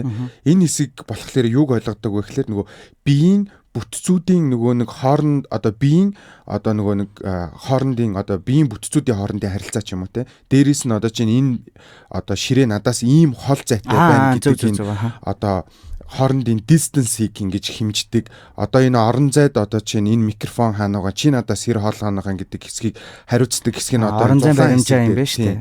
Нүдээр дамжаад харсан юм нь одоо дагсны хэсэг дээр ойлгоод тэр нь урагшаага зулаан хэсэг рүү одоо шилжиж эхэлж байна гэсэн үг байхгүй юу? Ингээд зулаан хэсэг дээр очоод нөгөө нөхөр чинь ингээд юм гэд нөгөө одоо юугаа зайгаа мэдэрч эхлэх нь шүү дээ тийм. Тэгэнгүүтээ дараа нь одоо чамархай зулаан хэсгийн бүтц гэж байгаа. Энэ хэсэг дээр юу гэлж байгаа гэхээр нөгөө биеийн байдлаа дүгндэг гэсэн үг. Би миний бие энд байна, миний бие ийм газар байна, би одоо ингэж ийн гэд. Тэрнээс одоо тэгээд тэр чамархай зулаан хэсгээс одоо нөгөө visual cortex руугаа шилжин. Энэ хэсэг дээр болохоор ерөөхдөө аливаа бие одоо нөгөө нэг энэ object буюу тухайн бие одоо яг хаана байгаа, яаж байгаа ч гэдэг дүнэлт бүх юма хийдэг. Тэгэхээр аливаа нэг зүйлийг бид нар харахад ийм тархины дөрвөн бүтц үндсэндээ оролцож ингэж явах нь шүү дээ. Тэгвэл аль нэг энэ дөрвөн бүтцийн хоорондох одоо мэдээлэл дээр аль нэг дээр нь алдаа гарсан байна гэсэн үг үү? Тийм. Тэгэхээр нүд, ретина тэгээд оптик нервээр дамжаад тэр нь цаашаага одоо нормал механизм шүү заяа. Нүд, за нүднээс ретина, ретинагаас цаашаага оптик нерв буюу харааны нерв, тэгээд цаашаага тэр primary visual cortex буюу тэр нь нөгөө дагсны хэсэгдээ очиод тэрнээс болохоор visual associated cortex руугаа очиод тэгээд түрүүний хэлдэг нөгөө нэг юм зулаан хэсгийн cortex дээр очиод тэгээд тэрнээс цаашаага бид нэр ингээд юмыг хардаг гэсэн үг. Энэ хэвийн процесс гэсэн үг. Тэгвэл энэ дээр алдаа аль нэг хэсэгт алдаа гарна гэсэн үг. Сая нөгөө асуултан дээр ингэсэн synesthesia гэж юу вэ гэд тэгсэн байхгүй. Тэгээд би яг тэ нөгөө хамгийн амархан аргаараа ийм өвчтөй хүмүүс ер нь хийм байд мэдэн гэсэн чинь нөгөө Wicked гэх кино байдаг шүү дээ. Тэрэн дээр нөгөө Ariana Grande тэгээд Cynthia хоёр тоглолдог. Тэгээд тэр хоёрын нөгөө нэг ярилцлагын хэсгээр Cynthia би synesthesiaтай штэ. Би дуу сонсохоор өнгө харагддаг. Тэгэнгუთ энэ synesthesia гэдэг ийм мэдэрхэн одоо ийм нэг холимогоо ийм үйлчлэгтэй хүмүүс байдаг юм л да. Эднэр нь болохоор ингэсэн л л да би интернетээс уншсан байхгүй. Бос мэдрэхүүгээ автоматар итгэжүүлцдэг гинэ. Тэгэл ингээл тоо харагдаж хахад тоог өнгөөр бодож хардаг. Жишээлбэл нэгийн тоо улаан ч гэдэг юм уу. Тэ хоёрын тоо ногоон ч гэдэг юм уу. Тэгээд харчгаар дараа нь тоо харахаар яг тэр өнгөөрөө л харагддаг. Тэгээд дуу сонсохоор нөгөө ингээд до ре ми фа сол ля си гэдэг нэг нотууд байгаа шүү дээ. За бараг тийм л юм шиг байна. Би бас хөгжим сайн мэдгүй л юм л да. Тэднэр нь бас өөр өөрийн өнгөөр сонсогддог ч юм уу. Тэнгууд амтгтахаар өнгөөр хэлдэг ч юм. Би тэгэд ингээд нөө жоклээд байдаг гэсэн бохгүй юу. Ямар байна гэхээр амар гоё цэнхэр байна мэнхэр байна ногоон байна энэ төр гэд би тэрийг нэг кинон дээрээ сонсчоо. Тэгээд тэгсэн чинь өөрөө ирэхгүй тэр кинон дээр энэ synesthesiaтай хүнийг л одоо гаргасан үйлдэл болч таарсан юм байл л дээ. Би тэр хүнийг зүгээр ингээд тэр зүгээр тэнхтэд гэсэн багтал гэж чадсан байхгүй яг үндэ. Тэгсэн чинь угаасаа яг ийм юу бол байт юм байна те. Би яг нөгөө бүдүүлэг харанхуул хүлээж авч ирсэн болж таарч байгаа байхгүй. Тэгээд энэ хүмүүс болохоор synesthesia нь болохоор гарын хэмжээ, барилга, бидэд төсөлдөг хэмжээг ингээ харьцуулж бас мэдэрдэг гэж байна. Тэгээд том жижиг болох энэ бол бас нөгөө нэг synesthesiagаас холбоотой юм мэдрэмжүүд байх магадaltaй л гэсэн байлээ. Тийм. Тэгтээ Alice in Wonderland энэ тусдаа синдром юм байна л да. Тусдаа синдром. Наа чи хоёр юм тусдаа хоёр юу байхгүй те. Би нөгөө Alice in Wonderland руу н орчоод дараа нь наатан л очоорой гэж бодсон ч ашигч гоё хэлчихлээ. Тэгээд бэлдээгээ сэдв болонгот ч шууд ингээд ярахад айгу төвхтэй. Гэтэ би юугаа яриад нэгэд нь дуусгачих. За тэгээ. За тэгэнгүүт төрөний нормал механизмыг нь олцсон шүү дээ. Тэгэхээр хаана алдаа гарч болох вэ гэдэг асуудлууд гарч ирэх нь шүү дээ. За тэгэнгүүт эхнийх нь нөгөө нэг visual signal нь тархилуу ингээд дамжиж байгаа. Тархилуу ингээд дамжингууд дагсны хэсэг дээрээ тухайн одоо бидний харсан дүрслэлийг боловсруулад за тэрнээс цаашаагаа яаж байгаа гэхээр тэр нөгөө parietal lobe руугаа очихдоо нөгөө алдаа гарчихна. Энд алдаа гарахтаа яаж байгаа гэхээр нөгөө нэг юм одоо хурж ирж байгаа тэр нөгөө одоо хоорондын зайгаа тооцоолохдоо тэнд алдаа гарчдаг. Тэгэнгүүт нөгөө нэг юм хол ойр болоод ингээд ойлгох гэж ядж байгаа үе тархин дээр ингээд наашаа цаашаа калькулят хийж явах үеийн одоо тархины одоо ингээд алдаа гарч ирээд байна гэсэн үг байхгүй юу? Тэгэнгүүтээ дараа нь болохоор тэнцэнээс нөгөө нэг юм темпороparietal хэсэг рүүгээ шилжихтэй энэ нөгөө нэг юм биеийнхэн одоо байрлалыг биеийнхэн хилэмжийг ойлгож байгаа үе дээр алдаа гарчдаг. Тэгээд тэр нь цаашаага дамжихтаа юу вэ гэхээр юм хит том, эсвэл хит жижиг, эсвэл хит хол, эсвэл хит ойр болдог.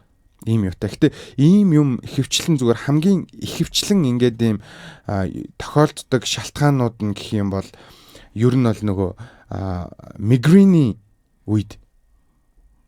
үед хэрч ямар мигрэн гэдэг толгой өвдөлт мигрэн шүү дээ. За. Тэгээ мигрэний үед ерөөхдөө одоо жишээ нь ийм шинж тэмдгүүд илүү их илэрхээд байдаг гэх юм уу? Ер нь бол яг хуу за би тэгвэл чиний ярьснаас ингэ ойлгож Alice in Wonderland гэдэг нь ямар ч лээсэн ямар нэгэн сигнал буруу дамжиж байгаа л байдал юм байна л та тий. Ер нь бүх сэтгцийн өвчин тархины айл нэг бүтцээс мэдээлэл дамжуулж байгаа явцдаа алдаа гарцсан. Тэгээд ихэвчлэн ер нь бол нэг 5-аас 13 насны үед одоо нөгөө энэ Alice in Wonderland ингээ гарч эхэлдэг гэх юм уу. Энэ тэгээд яа гэм үү төрхөөсөө байд юм уу эсвэл бол ямар нэгэн вирус ч юм уу гадны гэмтлээс ч Одоо юм уу. жишээ нь төрөний нөгөө нэг хамгийн их шалтгаануудын нэг нь genetic background нөлөөлж болно. Дээрээс нь төрөний нөгөө migraine толгойн өвдөлттэй. Эдгээр зүйлүүд бас тодорхой хэмжээний энийг дараа нь бүр илүү нарийн судалж байгаа тэгээд бас ярьж болох юм байна тий. Тэгээ ер нь бол тэгэхээр юу л яах юм байна л да. За би яг зөв ойлгож байгаа бол энэ одоо нөгөө нэг асуулт бичсэн байсан шүү дээ. Энэ хүн яг эхлээ шинж тэмдгийг олохын тулд мэрэгжлийн үзлэгтэл очих хэрэгтэй байна те. Нейрологч дээр юм уу эсвэл сэтгэл зүйч дээр очих нь шүү дээ. Сэтгэл зүйч биш. Сэтгцэн эмгэг судлаач юм эсвэл мэдрэлийн эмч. Сэтгцэн эмгэг судлаач юм эсвэл мэдрэлийн эмч дээр. Тэгээд угаасаа тархины цэцлэг хамшлаг brain scan хийгээд үзэнгүүт одоо тэр нь одоо жишээ нь яг юм Alice in Wonderland-тай хүмүүс тэр зулаа болон дагсны хэсэг дээрээ илүү идэвхжил гарч ирээд байдаг. Тэгвэл эмра юм ийж хэлчихэж болох нь шүү дээ. Тэгэхээр чинь нөгөө нэг brain scan хаана тарих нь идэвхжиж чинь гэдгийг харцдаг шүү дээ. Тэгээд тэр чинь нөгөө нэг одоо тооцоогчтой ч юм уу те тэр нөгөө brain scan хийж явах үед тэр чинь энэ хэсэг идэвхжиж байгаа бол энэ өвчин тэгээд ингэн тэгнэ гэдэг юмнууд хийчдэг шүү дээ. Окей. За тэгээд нэг талаараас юу ах вэ? Стресс, ядаргаа, анхаарал төвлөрөлттэй холбоотой шинж тэмдгүүдийг бас харах хэрэгтэй болох л та. Тий. Тэгээд энэ чинь нөлөөлж байгаа хэд хэд юмнууд байгаа. Тэгээд энэ чинь стресс орж ирж байгаа, ядаргаа орж ирж байгаа. Тэр гинтийн толгой өвдөлттэй migraine энтер бол нөлөөлж болж байгаа юм. За нэг ийм асуулт амар сонирхолтой асуулт бол ирсэн байна. Тэгээд би эрхмэг харин жоохон гиндүүлдэг буруутчихжээ. Эхлээд чи тэгтээ коммент нэг хаяа уншиж чаач. Тэгсэн бол би амар муу хариулчих байхгүй. Яг бас юу яг өөрийнхөө яг мэдж байгаагаараа шууд хэлэхээр бас хэцүүж магадгүй л дээ. Хүн болгоно нэг бүх юм дээр төгс байх бас хэцүү шүү дээ. Гэхдээ би гайгүй Гэхдээ дараа нь хоёулаа судалж байгаа гоё. Яриул бас гоё юм байна тий. Дараагийн хоёулаа юун дээр подкаст дээр гэрийн даалгавар шиг юм. Тэгээ энэ асуултын төгсгөлд нь Рене Декартийн философи зөв өгсөн байсан байхгүй. Тэгэхээр ингээд яг хоёулаа гэрийн даалгавар шиг гоё бэлтэж хагаад орж ирж үзье заяа. Тэгээд яг нөгөө мэрэгжлийн мэддэг хүмүүстэй нь ярилцж хагаад ямар үед юу гэдэг нь сайхан тайлбарыг авч хагаад тий. Тий. За тэгтэл эцсийн бүлэгт бит хоёр ингээд хэллээл шууд өгөнд ороод одоо тэхэн ч сайшин угаасаа хүмүүс ийм байдаг шүү л гэж хэлж байгаа. Ингээд ийм гой сонсож байгаа хүмүүс маань яг ингээд асуумаар байгаа нь одоо гой доор бичээл тэрэн дундаас ингээд яриад явал бас гоё. Уулын зөндөө асуултуудыг би ингээд Word дээр хатгалаад ингээд нөө листлсэн байсан шүү дээ. Тэрийг нэр олж аваад бүр тэр чинь бүр 1-р дугаараас хойш баг бүх асуултууд надад болно байсан шүү дээ. Ухал гараад ирэх л ах та. За окей. За тэгээ нөө хоёул сэтгцэн өвчнө. Яриа те. Яг гоо би нөгөө шизофренийн талаар яриа гэж та. Тэгээд нөгөө нэг миний дээр олон үзсэн кинонуудын нэг нь жишээ нь тэр Beautiful Mind гэхгүй. За тэр үгүй амар кино те. Тий. Тэгээд тэгэнгүүт за эхлээд Beautiful Mind гэдэг киноныхаа талаар зүгээр хальт мэдээлэл өгөх юм бол Beautiful Mind гэдэг кино чи 2001 онд гарсан. Тэгээд Ron Howard гэдэг хүн одоо яг киноны директороор ажилласан байдаг. За тэгээд бидний мэддэг нөгөө Russell Crowe Гладиаторын жүжигч. Тий. Болохоор мань тэр нэг John Nash гэдэг хүний дүр тоглосон байгаа байхгүй. Тэгээд John Nash гэдэг хүн чинь өөрөө математикийн одоо ийм алдартай ийм амар хүн байсан. Тэгээ нөгөө нэг game theory-г бүтээсэн хүн. Яг одоо John Nash гэдэг тэр хүн бодит хүн байхгүй. Бодит хүн. Тэр хүний дүрийг болохоор манай тэр нөгөө нэг Russell Crowe бүтээж байгаа байхгүй. Тэгэнгүүт тэр John Nash гэдэг хүн чинь өөрөө тэр game theory-г зохиосон. Яг хөө тэгээд амьдралынхаа төгсгөлийнхаа үедээ болохоор нөгөө шизофрен гараад ирсэн.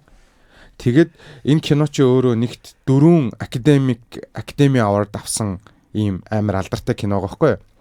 Тэгээд тухайн киног болохоор нөгөө одоо яг бичсэн хүн нь болохоор энэ Сильвия Назар гэдэг хүн яг энэ бодит амьдралын хүний нөгөө biography дээр ингэж бичсэн. За тэгээд энэ киног бүтээсэн байгаа. Тэгвэл мань хүн яасан гэхлээр мань киног бичихтэй 4-өөс дээш жил нөгөө Nash-ийн нөгөө нэг амьдралыг дагаж судлаад тэгээд тэрнийхээ ардаас тэр номоо бичээд тэгээд энэ кино ингээд юм бүтсэн түүхтэй. Тэгээ мань нөгөө нэг John Nash гэдэг хүн чинь болохоор 1928-аас 2015 оны хооронд амьдарч исэн одоо Princeton-ийн математикч нөхөр байгаа байхгүй юу? Тэгээд нөгөө нэг Nash equilibrium гэдэг юмыг одоо хөгжүүлсэн юм нөхөр. Тэгээд 1994 онд Нобелийн шагнал авсан. Одоо гэхдээ economics, эдийн засгийн салбараас одоо Нобелийн шагнал авсан ийм мундаг хүн байгаа байхгүй. Тэгээ мань хүн болохоор ерөөдөө яг 30 наснда яг энэ шизофрени гэдэг өвчин илэрсэн. Тэгээд яг энэ одоо тэгэнгүүт одоо саний дээр зохиолыг бичсэн мань нөхөр болохоор дагаа 4 жилийн хугацаанд одоо энэ Сильвия Назар гэдэг 4 жилийн хугацаанд дагаж энэ зохиолоо бичээд тэгээд ингээд энэ кино бүтсэн түүхтэй байгаа байхгүй. Тэгээд мань хүн болохоор үндсэн ямар шинж тэмдэг бодит амьдрал дээр байсан гэхлээр яг кинон дээрээ гардаг шиг одоо нөгөө өөрийгөө одоо засгийн газрын ийм нууц одоо агентлаг гэж бодоод тэгээд яг ийм бодит амьдрал дээр байдаггүй байсан тийм хүмүүсийг ингээд хардаг ийм нөхөр байсан. Тэгээд гихтэй биш үү те мань нөхөр болохоор одоо юу гэдгийг яг бодит амьдрал дээрээ дандаа ихэвчлэн нөгөө хуурамч нөгөө нэг delusions гэдэг юм хуурамч итгэл байдаг байсан бол яг кинон дээр нөгөө нэг илүү бодиттой болгож харахын одоо байлгахын тулд нөгөө илүү нөгөө хуурамч юм сонсдог буюу нөгөө hallucination гэдэг шүү дээ. Тэрийг кинон дээр нэмж одоо Холливуудын зүгээс ингэж үзэж байгаа хүмүүс дээр тодорхой байлгахын тулд нөгөө зүгээр юм хуурамч итгэл үнэмшил байсан дээр нэмээд хуурамч дуу хоолойг нэмж харуулсан кинон дээр байдсан байлээ. За тэгэхээр кино бол нэг ийм түүхтэй бодит амьдралаас сэдвүүлсэн яг ингээд Нобелийн шагналыг эдийн засгийн салбараас авч исэн маш мундаг теорийг зохион бүтээсэн энэ хүнийг 4 жилийн турш дагаж одоо яваад одоо энэ Сильвия Назар зохиолыг бичээд тэгээд ардаас нь энэ кино бүтсэн ийм түүхтэй байгаамаа. За киноныхаа тайлбарыг хийснийхаа ардаас энэ киноны гол дүр бол шизофренитэй хүн байсан. Шизофренитэй. Тэгэхээр шизофрени гэдэг өвчин гэдгийн тэгвэл яг ямар өвчин юм бэ гэдэг одоо тал руу хэдүүлээ орё л доо. Тэгээ ер нь бол одоо юу гэдэг яг ийм тэр бодит амьдрал дээр тэр өвчтөе хүмүүс одоо шизофренитэй хүмүүсийн амьдралд яг юу тохиолддог вэ? Тэр хүмүүсийн мэдж байгаа, харж байгаа тэр хүмүүсийн бодит амьдралыг одоо мэдэрж байгаа зан аран шингийн хувьд яг юу өөрчлөгдөв юм бэ гэхээр бидний мэддэг hallucination, delusions одоо тэгээд тухайн замбраагүй бодлууд за тэгээд одоо юм ухамсарт үйл ажиллагааны халдагдлууд тэр хүмүүстэр гарч ирдэг. Яг уу ерөнхийдөө дэлхийн нийтийн хүн амын одоо 1% дээр бол одоо энэ шизофрени байна гэж давхар судлаар бол байд юм байлээ. Тэгээ ихэвчлэн одоо хөгшин эсвэл одоо 30-аас хойш наснд ерөөхдөө илүү илэрдэг ийм өвчин байгаа. Тэгэхээр хэдүүлээ яхахын тулд одоо шинж тэмдгүүдийг нь англиад үзэх юм бол за hallucination гэж хэлж байгаа. Hallucination гэдэг нь юу хэлж байгаа юм гэхээр хийм сонсох. За delusions гэдэг нь яаж байгаа гэхээр тийм худлаа итгэл үнэмшил үүсэх. Тэгэхээр дэлүүлүү байхгүй. Тэгэнгүүт одоо энэ айгүй зөндөө олон юм байгаа. Жишээ нь юу гэдэг надтай одоо жишээ нь тэр бурхан харьцдаг ч юм уу надтай харь гаргаас харьцдаг. Би дэлхийг аврахаж ирсэн хүн ч юм уу ингээд юм хуурамч итгэл үнэмшил өөртөө төрдөг гэсэн үг. Тэгээд нөгөө нэг юм замбраагүй яриануд үүсэж эхэлдэг. Ярихдаа бид нар чинь тархин дээр ярих гэж байгаа зүйлээ одоо юм organize хийгээд тарих зохион байгуулалтанд оруулаад тэгээд бид нар ийм үг үсгийн дараалтай зэгцтэй ярьж байгаа шүү дээ. Энэ чадвар нь алдагддаг гэсэн үг. За тэгээд зан характерын өөрчлөлт ордог. Гэтэ эдгээр нь бол яг нөгөө positive symptom гэдэг рүү орчиж байгаа. Одоо negative symptoms гэдэг рүүгээ орж байгаа нь болохоор нөгөө нэг ийм зан хараа одоо нөгөө өөрийнхөө эмоцийг илэрхийлэх чадамж нь одоо буурж эхэлнэ гэсэн үг. За тэгээд нөгөө ямар нэгэн ийм мотивацгүй болдог. Ямар ч мотивацгүй болчдөг. За тэгээд нөгөө нийгмийн харилцаанд орчдоггүй болчдөг. Шууд сошиалээс өөрийгөө шууд тусгаарладаг гэсэн үг. Тэгээд яриа бол ингээ байхгүй болчдөг. Ингээ спич бүр ингээ байхгүй ингээ тийм багасдаг гэсэн үг. Хүнтэй нэх юм ярих болчдөг гэсэн үг. Тэгээд анхаарал төвлөрөлт айгүй багасна. За тэгээд нөгөө нэг юм ой санамжич айгүй олон ангилж байгаа шүү дээ. Тэрэн дотроо working memory нь бүр ингээ амар багасчдаг. Ажилтай холбоотой. Тийм working memory амар багасчдаг. Тэгээд шийдвэр гаргаж чадхаа болчдөг. Тэгээд одоо яаж тийм амар ухаантай тийм плагин хийсэн үү тэгээд. Энэ 30-аас хойш наснда илэрсэн байгаа байхгүй. За тэгээд энэ цаашаага одоо нөгөө нэг юм одоо теоригоо ингээд ийм одоо ингээд боловсруулж ингэж явж байхдаа тэр нь явандаа нөгөө нэг эн чинь нэгсэндээ chronic буюу архаг ийм тархины өвчин баггүй. Тэгээд тэр хийж исэн бүх зүйлүүд нь хит цаашаага нөгөө одоо номын цагаан солио гэдэг шиг бүх юмнууд нь утгагүй минингүүд гарч ирээд тэр нь хий төсөөллийг үүсгээд ингээд цаашаага явчихж байгаа байхгүй. Тэгээд тэрийг хоёлаа одоо цаашаага ингээд тайлбарлах гэж үзье заяа. За шизофрени гэдэг өвчин анх зүгээр ингээд хизээ дэлхий дээр анх бүртгэжсэн гэхлээр одоо жишээ нь эртний Египтийн эсвэл Грекийн энэ нөгөө бичиж үлдээсэн судрууд дээрээс ингээд юм яг энэ шизофренитэй төстэй зүйлүүдийг бол бичиж үлдээсэн байт юм билээ. Яг нөгөө орчин цагийн шинжлэх ухаан яг шинжлэх ухаан энийг олж илрүүлсэн үе нь бол одоо 19-р зуунд гэж байгаа. Тэр нөгөө орчин цагийн нөгөө modern medical гэж ярьдаг шүү дээ. Орчин цагийн ангаах ухаан хөгжиж эхэлснээс хойш. Тэгвэл энийг 1896 онд Эмил Краплин гэдэг одоо Германы эрдэмтэн одоо мань хүн болохоор одоо psychiatrist байсан. Тэгээ энэ өвчнийг бол анх ингэж олж бичиж ингэж илрүүлээд тэгтээ тэр хүн яасан бэхлээр хий юм сонсдог. За тэгээд ухамсарт тухайн нь алдагдсан. Дээрээс нь одоо ийм young adult дээр илүү байна гэдэг ийм үр дүн гаргаж хэлж тавьж исэн юм байлээ. Тэгээд 20 дугаар зуунд болохоор яг шизофрени гэдэг энэ одоо нэр томьёо гаргаж ирээд энэ үгийг гаргаж ирээд дэлхийд танилцуулсан хүн болохоор Egon Блюалер. За бороо дагуулж яж маа. 1908 онд гаргаж ирсэн. Тэгэхээр энэ нь юу гэсэн үг вэ гэхээр грекийн гаралтай скизо буюу split. Тэгээд pren буюу mind. Тэгэхээр нөгөө нэг mind split гэдэг буюу одоо оюун санаа салдаг гэсэн үгний юм утгатай ийм үгний танилцуулга болж эхэлж байгаа байхгүй юу? Тэгээд хамгийн ихээр судлагдаж ингээд одоо гарч ирээд эмчилгээн дээр гарч ирж исэн нь бол дунд 20 дугаар зууны үед гарч ирж исэн 1950 оны үед гэсэн хэвхэв. Тэгээд энэ нь болохоор нөгөө яг энэний эсрэг нөгөө антипсихотик драгууд ингээд одоо эмүүд гарч ирээд ингээд явж исэн юм зүйл байгаа. Тэгэхээр энэ дээр болохоор тэгвэл энэ өвчнүүд нь ерөөхдөө яагаад үүсээд байгаа гэдэг тайлбарууд нь бидний мэддэг нөгөө MRI, PET-CT, brain scan-ууд хөгжиж эхэлсэн үеэс илүү дэлгэрэнгүй ингэж ойлголтууд гарч эхэлж байгаа байхгүй юу? Одоо тэгээд шизофрени гэдэг өвчин зүгээр юм орчин үед юу гэж авч үзэж байгаа вэ гэхээр маш олон ингээд юм тархинд байдаг нейротрансмиттеруудын одоо ингээ хоорондоо холбоо үүсгэж байгаа. Дээрээс нөгөө тархины хоорондоо network үүсгэж байгаа тэр алдаануудаас болж үүсэж байна гэдэг ерхий ойлголт байгаа. Тэгэд энэ өвчнийг тайлбарлахын тулд дофамин систем, за глутамат систем, за духны урт хэсгийн буюу prefrontal cortex, hippocampus, thalamus гэдэг ерөнхийдөө 5 бүтц дээр энэ өвчнийг ингээ тайлбарлаж байгаа байхгүй юу? За тэгэнгүүт үндсэн гол юм нь юу гэж байгаа юм гэхээр нөгөө нэг дофамин тархинд хит ингээд замбраагүй ялгарснаас болоод эндээс нөгөө балансгүй хит ялгарснаас болоод энэ дофамин гэдний өөрчлөлтөнд ороод эндээс бидний нөгөө нэг мэддэг одоо эхний механизм гарч ирж байгаа.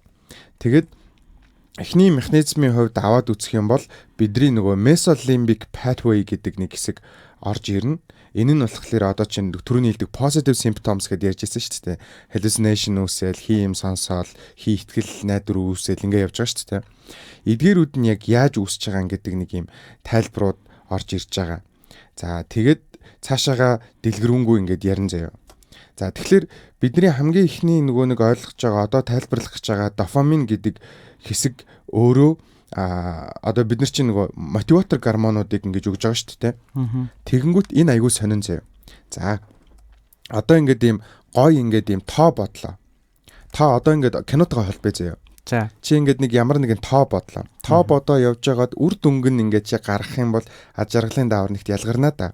Дофамин ч өөрөө мотиватор гормон баггүй. Яг юуны үе дээр булчингийн одоо ажиллахын үед илүү их ярддаг ч гэсэн.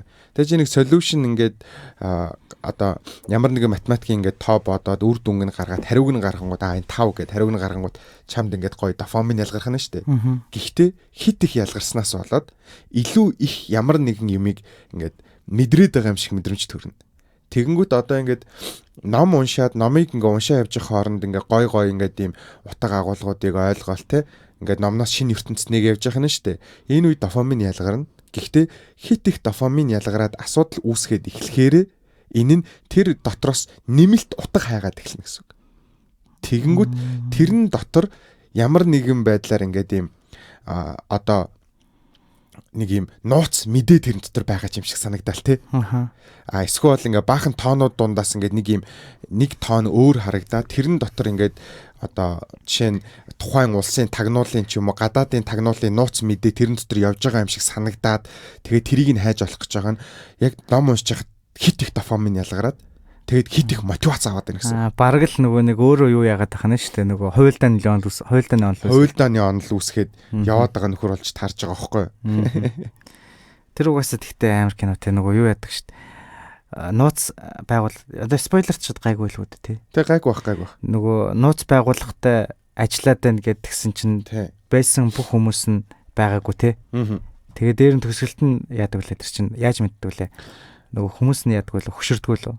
Хамгийн сүүл зүгээр өөрөө ойлгосон нь бол цуг байгаа хүмүүс нь хөгшөрдөггүй ерөөс өөрөө хөгшөрсөн байдаг шүү дээ. Тэгээ хөгшөрөхгүй байгаа учраас эднэр юу байна гэдэг өөрөө тэр би одоо шизофренитой байна гэдгээ ойлгож ийн гэдгээ гаргаж ирж байгаа байхгүй. Би энэ гэхдээ сэтгцэн юмгүүдээс ер нь найдаа шүү дээ. Ялангуяа энэ нөгөө арх удаг хүмүүсийн нэг хийм хардаг болчдөг, сонсдог болчдөг тий. Нөгөө Тайван Майванд ч юм уу байдаг бахад годомжны хүмүүс ингээд нөгөө өөртөөгөө амар чанга арайл инээлдэл эсвэл 7-Eleven дотор ингээд суучаал хүнтэй хэрэлдэж мэрэлдэл те урд нь хүн байхгүй. Тэгээ эсвэл бол нөгөө нэг бас нэг гоё жишээ нь Good Doctor гэдэг киноны нөгөө нэг доктор Classman тархины хавтартай болчоод тэгээд нөгөө жоох охин дэмээрээ суугаад тэр нь өөрийнхөө охин байдаг байхгүй. Тийм хараад эхэлдэг. Тэгэл ер нь тэр кинон дээр нэг тиймэрхүү ер нь тархины янз янзын өвчтөй хүмүүс гардыг. Тэгээ яг тийм өвч надад бол яг амар эвгүй санагдаад байхгүй яг юунд итгэхээ мэдэхгүй. Одоо хайшин би одоо хэрэг тийм болчлаа гэхэд нэг хүнтэй ярьж байхдаа хажуудаа хүн дуудчаад миний хажууд хүн байна уу гэж байнга асуух хэрэгтэй ч юм уу. Энэ кинон дэр чинь тэгдэг штэ. Хамгийн сүүлд нь нөгөө мань хүн лекц уншиж гарч ирсэн чинь нэг хүүхэд зогсоод хүн юм ярих гээд ингээд яах гэсэн чинь нөгөө лекцээс ингээд гараа явж байгаа нэг оюутнаа зогсоосноо миний хажууд хүн байна уу гэж аан заа гэж ярьдаг л дээ. Тэгэхээр бас амар байгаа байхгүй. Тэний ч одоо байглаар өөрийгөө идэгнэ гэж болоорой байхгүй сте. Тийм тэгээд нөгөө нэг одоо энэ хит их ялгараад байгаа. Одоо энэ дофаминыг бууруулах хэмжлэгээ хийгээд эхэлдэг. Тэгэнгүүт ингээд ийм одоо дааврыг ингээд бууруулах хэмжлэгээнүүд тэнгүүд мань хүү ийм глицин байдаг шүү дээ. Ингээд шүүс ингээд гооч ингээд ямар ч юг болц. Тэгэхээр тэр чинь мотивац хит их ялгараад байгаа тэр одоо нэгсэндээ аз жаргалын даавар мотивац өгöd байгаа гормонуудыг нь хүчээр дарчиж байгаа байхгүй. Тэрнээс болж юм үсэж байгаа. За тэгэхээр хэдүүлээ балансаал барих хэрэгтэй. Юм болгондоо л балансаал барих хэрэгтэй.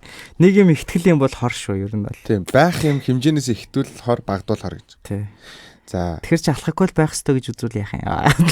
Эн чинь нөгөө байглаас байдаг юм биш байхгүй. Хүний ингээд нэмэлтээр би чамруу нэг ирээд явуулсан шүү дээ. Наа чи ходлаар ил. Тарин нэг юм рил байсан шүү гэхдээ бас. Тэр чинь нөгөө архины компаниудын архиа заруулах. Би зүгээр яг хуу статистикийн хувьд 100% муу байхгүй гэсэн байхгүй шүү дээ. Тэгэхээр мэдэхгүй байна. Би тэрийг магтаж ярмааргүй байна. Зүгээр муугаар нь аваад үзчих. Би бол үзэн ядагч. Би ч одоо яриг гэсэн арх сартчлах юм шиг болчихлоо. Би ярих бодлоо гэсэн. Маш зөв. За тэгвэл төрөний нөгөө нэг хэлжсэн нөгөө одоо хийм сонсох харах тэрдгээд нөгөө хиймд итгэх мэтгэх тэгээд нөгөө бодлын одоо цэгцтэй байдал алдагдах те ухамсарт гэдэг механизм юун дээр явж байгаа гэхээр за эхлээд би нэршлүүдийг хэлчихье заяа. За ventral tegmental area гэдэг зүйлээс механизм эхлээд тэгээд nucleus accumbens руу мэдээл дамжаад амигдала хиппокампус гэдэг бүтцээр ингээд одоо энэ симптомууд ингээд дамжиж явж байгаа. За эдгээр нь юу гэдгийг тайлбарлая заяа. За тийм хамаагүй дамжаад явангууд амигдалаас бусдын танихгүй болгож. Одоо би ярьж өгөхгүй байхгүй. За тэгмүүд эдгээрүүдийн үр дүнд яаж байгаа юм гэхэлэр хийм сонсно. Худлаа ихтгэл найдвар үүснэ. Тэгээд альва нэг юм зүр рандом юм чамд ямар нэгэн дэлхийгээс ирж байгаа сигнал шиг санагдана. За тэгмүүд түрүүний ventral tegmental area гэдэг нь юг хэлж байгаа юм гэхэлэр юм групп юм одоо юм бүлэг нейронууд тахгүй юу? Энэ нөгөө бидний мэддэг mid brain гэдэг тархины хэсэгт ингээ байрладаг. За энэ нөхөр өөрөө дофаминерг селлууд буюу нөгөө нэг дофамины ялгаралтанд нөлөөлдөг энэ эсүүдийг энэ дээр яг ингээд өөрөө ингээд агуулаа байж идэг. Дунд тарих одоо mid brain байдаг юм бүлэг эсүүд нейронууд байдаг. Энийг дөрөвний хэлдэг ventral tegmental area буюу VTA гэж нэрлэж байгаа. За энэ нөхөр яг ямар үүрэг гүйцэтгэдэг гэхлээр бидний нөгөө нэг би байнга ярддаг reward center гэж ярддаг шагналын төв. Энэ шагналын төвийн reward буюу шагнал мэдрэх мэдрэмжийг зохицуулдаг, мотивацийг зохицуулдаг, addiction буюу донтолтыг зохицуулдаг. Аливаа зүйлийг ингээд сурахад ингээд ийм одоо ийм юу өгдөг гэсэн. Одоо force үзүүлдэг ийм бүтц зөхгүй дофаминыг ялгаруулснараа. Тэгээд босоод одоо түрүүний nucleus accumbens гэдэг бүтц рүү ингээд мэдээллийг дамжуулаад явж идэг ийм нөхөр гэсэн үг. За тэгэхээр энэ нөхөр дээр ийм бүлэг нейронууд байгаад тэдгээр нь дофаминаа ялгаруулах нь байна. За тэгэнгүүт тэр ялгарсан дофамин нь яг ихлээр түрүүний хэлдэг nucleus accumbens гэдэг бүтц рүү ордог гэсэн үг. За энэ nucleus accumbens гэдэг нь болохоор одоо бидний нөгөө нэг ийм одоо юу гэсэн үг вэ гэхээр нөгөө ийм дофаминыг хүлээж авж байгаа хүлээн аварууд нь энэ nucleus accumbens гэдэг хэсэг дээр байдаг. Ингээд энэ хэсэг дээр бидний нөгөө нэг ийм зан характерын өөрчлөлтүүд орж эхэлнэ гэсэн. Дофамин ялгарчлаа шүү дээ. Ялгарсан дофаминыг хүлээн авж байгаа хэсэг нь одоо хүлээж авангуудаа бидний нөгөө нэг ийм байгалийн одоо зан араншин байгалийн одоо нөгөө респонсуудыг зохицуулна. Тэрэн дотор байглаасаа бид нар хоол иддэг те. Байглаасаа бид нар бэлгийн харилцаанд ордог ч юм уу те. Эсвэл энэ хэсгүүдийг ингээд зохицуулж яадаг одоо бүтцэн гэсэн үг. За энээс цаашаага яах вэ гэхээр хиппокампус гэдэг бүтц рүү очино. За нөгөөдөг чинь ингээд ийм хүлээж аваад одоо дофамин ялгарсан дофаминыг нь хүлээж авангуудаа одоо байгалийн хариу урвалуудыг энэ хэсгээс гарч эхлэх нь шүү дээ. Энэ нь цаашаага дамжихдаа бидний мэдж байгаа амигдала дээр очино. Амигдала гэдэг чинь нэг гэсэндээ бол бидний нөгөө айдсын төв гэж хүлээж авна. Гэхдээ айдсыг мэдэрдэг ямар нэгэн одоо юу байна уугүй юу гэдгийг асуудал байна уу, аюул байна уу гэдгийг мэднэ гэсэн үг. Тэгэхээр юм яа. Тэгэнгүүт түрүүний хэлдэг VTA буюу ventral tegmental area дээр асуудал үүсээд хит их одоо нөгөө дофамин ялгарчлаа. Нөгөө айгүйх ялгарсан байгаа дофамин нь очингуудаа nucleus accumbens дээр холбогдохдоо нөгөө байгалийн респонсыг ихсгээ хийчихнэ гэсэн үг. Тэгэнгүүт энэ тэнд байглаас сонсогдож байгаа зүгээр юм сонсдог, хардаг те одоо байгалийн инстинктүүд нь ихсэж чинь гэсэн үг. Респонс амар ихсэж чинь. Ингээд асар хүчтэй ихссэн байгаа тэр хариу одоо мэдээлэл нь амигдала дээр очингууд аюул занал хийллийг эсвэл хит их ийм одоо мэдээллийг ингээд ийм тархинд өгнө гэсэн үг. Эндээс аюул ирээд байна те. Жишээ нь ингээд ном унших гад байж исэн чинь одоо нөгөө мань нөхрийн жишээ дээр тайлбарлая заяа. Ном уншаад кортизол ялгарахтаа хит их ялгараад тэр нь дотроос нөгөө нэг энд ямар нэг юм байна гэдэг төсөөл гаргаж ирээд дотроос нь ингээд ийм үсгнүүд хайгаа, тоонууд хайгаа тэрэн дундаас үг эвлүүллээ. Тэгсэн чинь тэр нь нөгөө аюулыг мэдрэхтэй одоо чинь энэ аль нэг улсаас манай улсад одоо ирүүлж байгаа тагнуулын нууц мэдээ байна гэдэг хэсгийг одоо энэ аюул байна гэдгийг аюулаар нь хүлээж авч байгаа амигдала дээр хүлээж авч байгаа. Ингээд амигдалагаас хүлээж авангууд цаашаага хиппокампус гэдэг бүтц рүү мэдээлэл дамжин заяа. Хиппокампус дээр мэдээлэл дамжихтаа яадаг вэ гэхээр энэ нэг юм хоёр төрлийн үүрэгтэй юм хийж байгаа. Тэрний юу вэ гэхээр бидний айдсын ой санамжийг хамгийн ихээр агуулж яадаг хэсэг. Ойлгосноо. Тэгэхээр бид нар байгалийн бүтцээрээ угаасаа ирсэн мэдээллүүд эхлээд энэ хоёроор дамждаг байхгүй юу? Тэгээд байглаас ямар нэгэн бидний хүрээлэн буй орчин дээр бидэнд аюул байна уу гэдгийг эхэлж фильтрцдэг. Хүний тарих угаасаа. Эхэлж фильтрдээд цаашаага аюултай аюулгүй гэдэг дүгнэлтээ хийгээд дараагийнхаа алхмуудыг шийдвэрийг гаргах нь шүү дээ. Тэгэхээр энэ аюултай гэдэг мэдрэмжийг мэдэрж байгаа хэсэг дээр асуудал гардаг гэсэн үг. Тэгэхээр одоо нөгөө нэг амигдала гэдэг бүтц дээр ямар нэгэн аюулыг эсвэл сүрдүүлгийг мэдэрчлээ шүү дээ. Тэр мэдрэмж нь хиппокампус руу очихдоо нөгөө нэг юм айцтай холбоотой ой санамжууд дунд нь хэрэн хэсэж явж байхдаа одоо төсөөлөд гарч ирнэ гэсэн үг.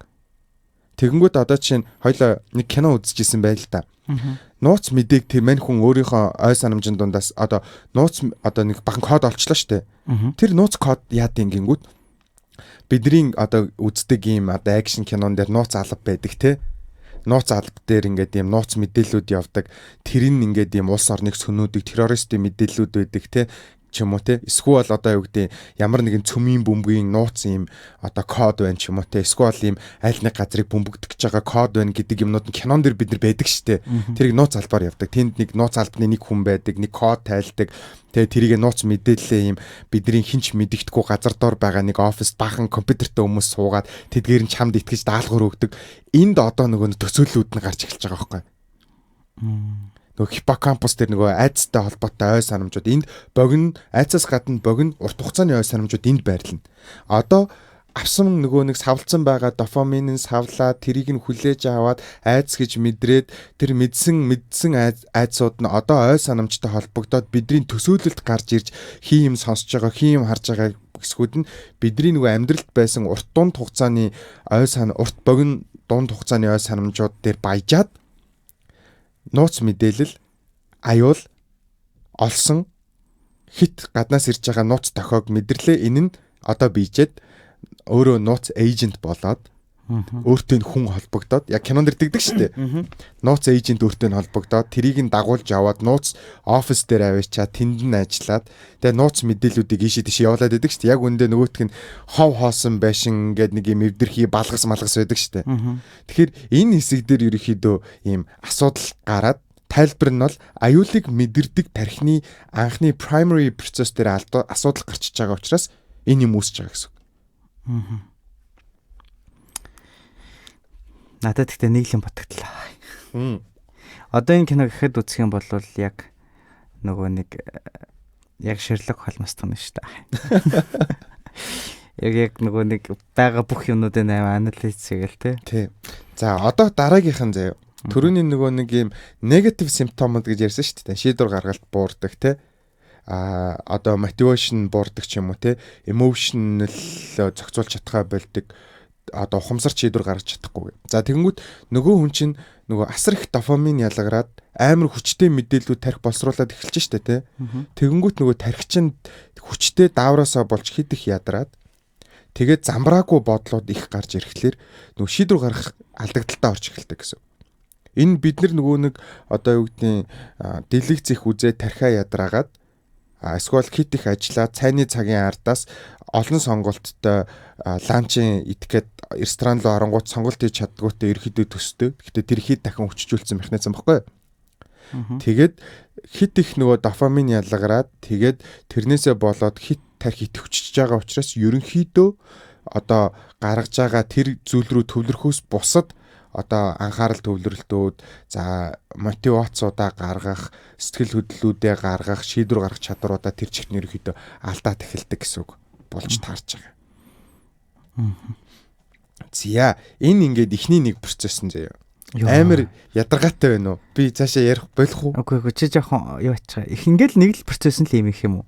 Ядаа хитэн процесс аа? Одоо надад дахиад 2 процесс тутаа байна. Тэгэл хураангуул ярьчихгүй. Амархан ярихгүй бол зарим үгэнд чинь жоохон нэрнгээсээ жоохон төөрөөд байна уу? За уучлаарай. Тэгээ би нөгөө бүтцүүд тайлбарлаж байгаа учраас. За дараагийнх нь глутамат dysfunction гэдэг механизм. За глутамат гэдэг нь яг юуг хэлж байгаа юм гэхлээр энэ нейротрансмиттер заяа. Энэ нейротрансмиттер ямар үүрэгтэй байдгийг гэхлээр биднийг альва нэг зүйлийг сурах, ой санамж үүсэх, за ингээд тархинд ингээд юм neuroplasticity үүсэх энэ механизмыг дэмждэг нэг үүрэгтэй заяа. Хоёр дахь нь бидний тархинд одоо нөгөө одоо мэдрэлийн эсүүдийг идэвхжүүлээд тархийг хөгжүүлдэг гол ингээд түгээмэл байдаг маш чухал үүрэгтэй нейротрансмиттерийн нэрийг глутамат гэж нэрлэдэг. За тэгэхээр аливаа ингээд чи ном уншлаа. Ном уншингууд ингээд мэдрэлийн эсийн хооронд шинэ холбоо үүсээд тэгээд тэдгээр нь ингээд чи юмыг сурдаг. Ингээд ийм юмыг ойлгодог. Тэр ойлгож сурсан юмаа өөрийнхөө амьдралд хэрэгжүүлдэг энэ чадварыг олгодог нейротрансмиттерийг глутамат гинэ. За тэгвэл энэ глутамат дээр алдагдал гарчихлаэр төрөний одоо шинж тэмдгүүд чинь гарч эхэлнэ гэсэн. Тэгэхээр чи шизофренитэй болж эхэлсэн үеүүдээс хойш чиний сурж байгаа тэр сурсан зүйл болгон чинь нормал мэдлэг болж хоригдлогдох одоо үүсэх хөгжихгүйгээр шал өөр төрлийн алдагдaltaй нейронууд хоорондоо холбоосууд үүсээд чи ингээд ийм хий имийг төсөөлөх, юмыг буруугаар ойлгох, аливаа зүгээр ингээд нэг юм би амьдралдаа нэг шинэ кино үзсэн бол тэр киног гоё кино байна, ийм байна гэхээс илүүтэйгээр эмгэгээр тийм одоо нейрон хоорондын холбоос үүсээд тэрийг буруугаар ойлгож эхэлдэг асуудлууд үүснэ. Энэ нь тэр глутаматын асуудал асуулна гэсэн. Буруугаар ойлгодог асуудал үүснэ гэдэг нь юу гэсэн. Одоо жишээлбэл юу юм уу? Би нэг за хин нэгэн шизотой хүн байж байгаа, шизофрентэй хүн байж байгаа. За нэг кино үзчихлээ шүү дээ. Тэгэн гут энгийн хүн үзээд ямар гоё хөнгөн кино вэ гэж хүлээж авах бол тийм хүн болохоор ингээ нууц мэдээлэл зэтэл гэж хүлээж аваад тэгээ хадгалахдагтай яах юм. Өөр мэдээлэл бол хадгалалтанд гэдэг нь явуулчихдаг. Одоо тэр нь ингээд шинэ ном уншсан ба шүү дээ, тийм. Тэр нь тагнуултай холбоотой мэдээлэл болоод хадгалагдах гэдэг нь шүү дээ. Зөв. За хоёрт яадаг вэ гэхээр нөгөө нэг юм мэдрэлийн эсүүд нөхөн сэргээтэхэд оролцдог бас хамгийн чухал нь глутамат гэхгүй. Тэгэхээр мэдрэлийн эсүүд нөхөн сэргээх процесс алдагдсанаар тархины нөгөө мэдрэлийн эсүүд нөхөн сэргэхгүйгээр нөгөө илүү сөнрөл рүүгээ явах механизм нь үүснэ гэсэн үг. Тэгэхээр энэ хоёр үүрэгтэй байх нь шүү дээ, тий. За энэ нөхөр чинь одоо алдагдал нь үүсчихлээр нэгт тухайн авсан мэдээллийг боловсруулах чадвар алдагдах нь байна, юм шинээр сурах чадвар алдагдах нь байна, ой санамж үүсэх механизм алдагдах нь байна, дээрээс нь мэдрэлийн эсүүд дахин шинээр үүсэх процесс алдагдах нь байна. За энэ нь өөрөө яадаг вэ гэхээр гол энэ одоо алдагдал үүсэж байгаа процесс нь түрүүний хэлдэг prefrontal cortex буюу духны хэсэг дээр эцсийн шийдвэр гаргаж байгаа бүтц дээр алдагдал үүснэ. Дээрээс нь таламус дээр алдагдал үүснэ. Дээрээс нь хиппокампус дээр алдагдал үүснэ гэдэг ийм механизмууд орж ирнэ гэсэн үг. За тэгэхээр мань хүмүүс түрүүний хэлдэг одоо нэгсэндээ эндээс яг юу үүсэж байгаа юм гэхэлэр нөгөө нэг бидний нөгөө түрүүний таламус гэдэг би бүтцэлсэн шүү дээ, тий. За таламус гэдэг бүтц нь юуг гол хариуцдаг юм гэхэлэр бидний sensory буюу мэдрэхүйг зохицуулдаг. Чиний харсан, үзсэн, сонссон, мэдэрсэн одоо бид нар 5 мэдрэхүй байгаа гэж ярьж байгаа шүү дээ. Энэ 5 мэдрэхүйг яг мэдрэхэд нь оролцдог гол зүйл нь бол таламус гэсэн үг. Ирсэн мэдээлэл нь таламус дээр боловсруулагддаг. Тэгэхээр чи гадаа нэг чимээ сонсоход тэр чимээ нь ямар нэгэн сигнал юм шиг мэдрэмжийг төрүүлж эхэлж байгаа эхний бүтц нь энэ таламус дээр үүснэ гэсэн үг. За дахиад механизмыг тайлбарлая заяа. Хальт зүгээр ойлгомжтойгоор. Түрүүний хэлдэг глутамат дээр алдаа гарна. Глутамат алдаа гарах нь гол юу болж байгаа юм гэхэлэр ирсэн гаднаас одоо мэдрэхүүгээр ирж байгаа мэдээллийг боловсруулахад тэрийг зөвөр боловсруулах чадвар алдагдаад тэгээд нөгөө ирсэн дуу чимээ машин сигналтахад хоёр сигналтангууд энэ надаа ингээ морцын тохиол шиг байна. Ч юм уу те шууд одоо ингээ жиргэлээ сонсож байгаа шүү дээ. Тэр чинь sensory буюу сонсголын мэдрэхүй ажиллаад таламус дээр очихдоо энэ шувуу надад бурхнаас ирсэн мэдээллийг өгөөд байна. Энэ нэг юм тусгай гэхдээ ойлгож байгаа нь би зүгээр тусгай сонсогдоод байгаа юм шиг санагдана гэсэн үг. Одоо нэг машин сигналтахад одоо энэ чинь машинууд ч өөр сигналтаа шүү дээ. Тэдгээр нь нэг нь арай онцлог сигналдаад байгаа юм шиг мэдэрч эхэлнэ гэсэн үг таламус дээр. Тэгээд тэрнээсээ тэр мэдээлэл нь таламус руугаа хэл түрүүний таламусаас хиппокампус буюу нөгөө урт богино хугацааны ой санамжийг хариуцж байгаа бүтц рүүгээ очихдоо нөгөө бийждэг гэж ярьсан шүү дээ. Одоо бийжнэ. Тэгэнгүүт 3 ингэж байгаа нь бурхан надаа одоо дэлхийс өнөх гэж шүү гэдэг мэдээллийг өгж байгаа. Эсвэл 2 сигналд арай бусдаас өөр сигналдсан нь 2 сигналдж байгаа нь одоо наа чи бомб дэлбэрэх гэж чинь гэдэг мэдээллийг өгж гин гэж ингэж нөгөө одоо боловсруулалтын алдаа үүснэ гэсэн үг байхгүй. Окей. Тэгэл дэлгүүл байт юм байна шүү дээ. Тэгээд энэс цаашаага дараагийн нэг механизм нь юу вэ гэхээр мэдрэхүй алдагдангууд тэр мэдрэхүүн дээр суурлаад нөгөө бидний тархич нь аливаа зүйлийг predict хийдэг зориулцтай байхгүй юу? Тэгэхээр одоо ямар нэгэн зүйлийг бид нэр ирээдүйд за одоо жишээ нь машинаар ингээд зам гарлаа гэж бодоход тэр ингээд машин ингээ явангууд за тэрний нөгөө нэг ямар хурдтай явж байгаа би хэр зайтай байж байгаа тооцоолоод урдуур нь гарах уу гарахгүй юу гэдэг ингээд юм predict хийх нь штэ урдчлан тооцооллоо хийнэ гэсэн үг. За тэгэнгүүт хоёлаа одоо жишээ нь эндээс гараад одоо 30 минутын одоо илүү ярих юм бол бидний цаг хэтэрнэ гэдэг predict хийж чадж штэ те. Энэ процесс дээр алдагдал үүсчихдээ. Нөгөө мэдрэхүүн дээр алдагдал үүсээд, мэдээлэл боловсруулах дээр алдагдал үүсээд, дофамин дээр алдагдал үүсэнгүүд ирээдүг тааварлаж байгаа буюу төлөвлөж байгаа ажлууд дээр нь асуудал гардаг. Тэнгүүд мань хүн дэгдэг штэ. Хичээлээ ингэж хийж сууж, хичээл дээр ингэж байжангуудаа ирээдүйд ингэх гээд байна гэж төсөөлөнгүүтээ тэр ирээдүгээ тийм өөр алдагдaltaгаар нөгөө нэг юм өөрийгөө одоо эйжент гэж төсөөлөөд өөрийгөө эйжент гэж төсөөлсөн байгаа шүү дээ мань хүн. Нөгөө нууц мэдээллүүдийг хараад байгаа юм чинь. Тэгэнгүүт ирээдүйд одоо Оросын холбооны улсаас тэ тухайн үед бол зөвлөлт холбоот улс гэж ярьж байгаа шүү дээ. Зөвлөлт холбоот улсаас манад ийм юм хийх гээд байгаа учраас буюу ирээдүйд тийм зөвлөлт холбоот улсаас манай улсад аюул нүүрлэх чинь гэдэг predict хийх гэж шүү дээ, тэ. Тэр predict хийж байгаагаа нөгөө одоо нөгөө төрөний хэлжсэн нөгөө хий юм сонсох, хий дүр гарч ирж байгаа гэдэг нь өөрт нь хэлэхдээ өөрт нь толгоонд нь орж ирэхэд шууд нэг ямар нэгэн юм хэлэх хэрэгтэй болох нь шүү дээ. Тэнгүүд хиймэл дүр гаргаж ирээд, хиймэл хоолой гаргаж ирээд тэр хоолой нь яг үндэ өөрт нь төрж байгаа мэдрэмж заяа. Өөрт нь сонсогдож байгаа хоолой. Гэтэ энийг дотор хоолой юм уу, гадна хоолой юм уу, миний өөрийн бодол юм уу, гаднаас ирж байгаа бодол юм уу гэдгийг ялгаж чадахгүй учраас тэрийг илүү үнэмшилтэйгээр хүлээж авахын тулд хиймэл дүр үүсгээд тэр нь ямар нэгэн одоо генерал байж таарад генералын дүр дотроо үсгээд тэр нь өөрт нь тушаал өгöd байгаа юм шиг өөртөө ойлгогдоод тэгээд тэр нь ирээдүг буруугаар одоо predict хийсэн учраас тэр predict хийсэн төсөөллөө өөртөөхөө тархинд ойлгуулахдаа шин дүр гаргаж ирээд шин хоолой гаргаж ирээд тэгээд тэр нөхдүүд нь мань хүнд заавар өгөө тэр зааврын дагуу ажиллаж байгаа гэдэг механизм нь энэ thalamic sensory gate breakdown гэдэг процесс дээр орж ирж байгаа. Мэдээллийг хүлээж аваад буруу боловсруулж байгаа.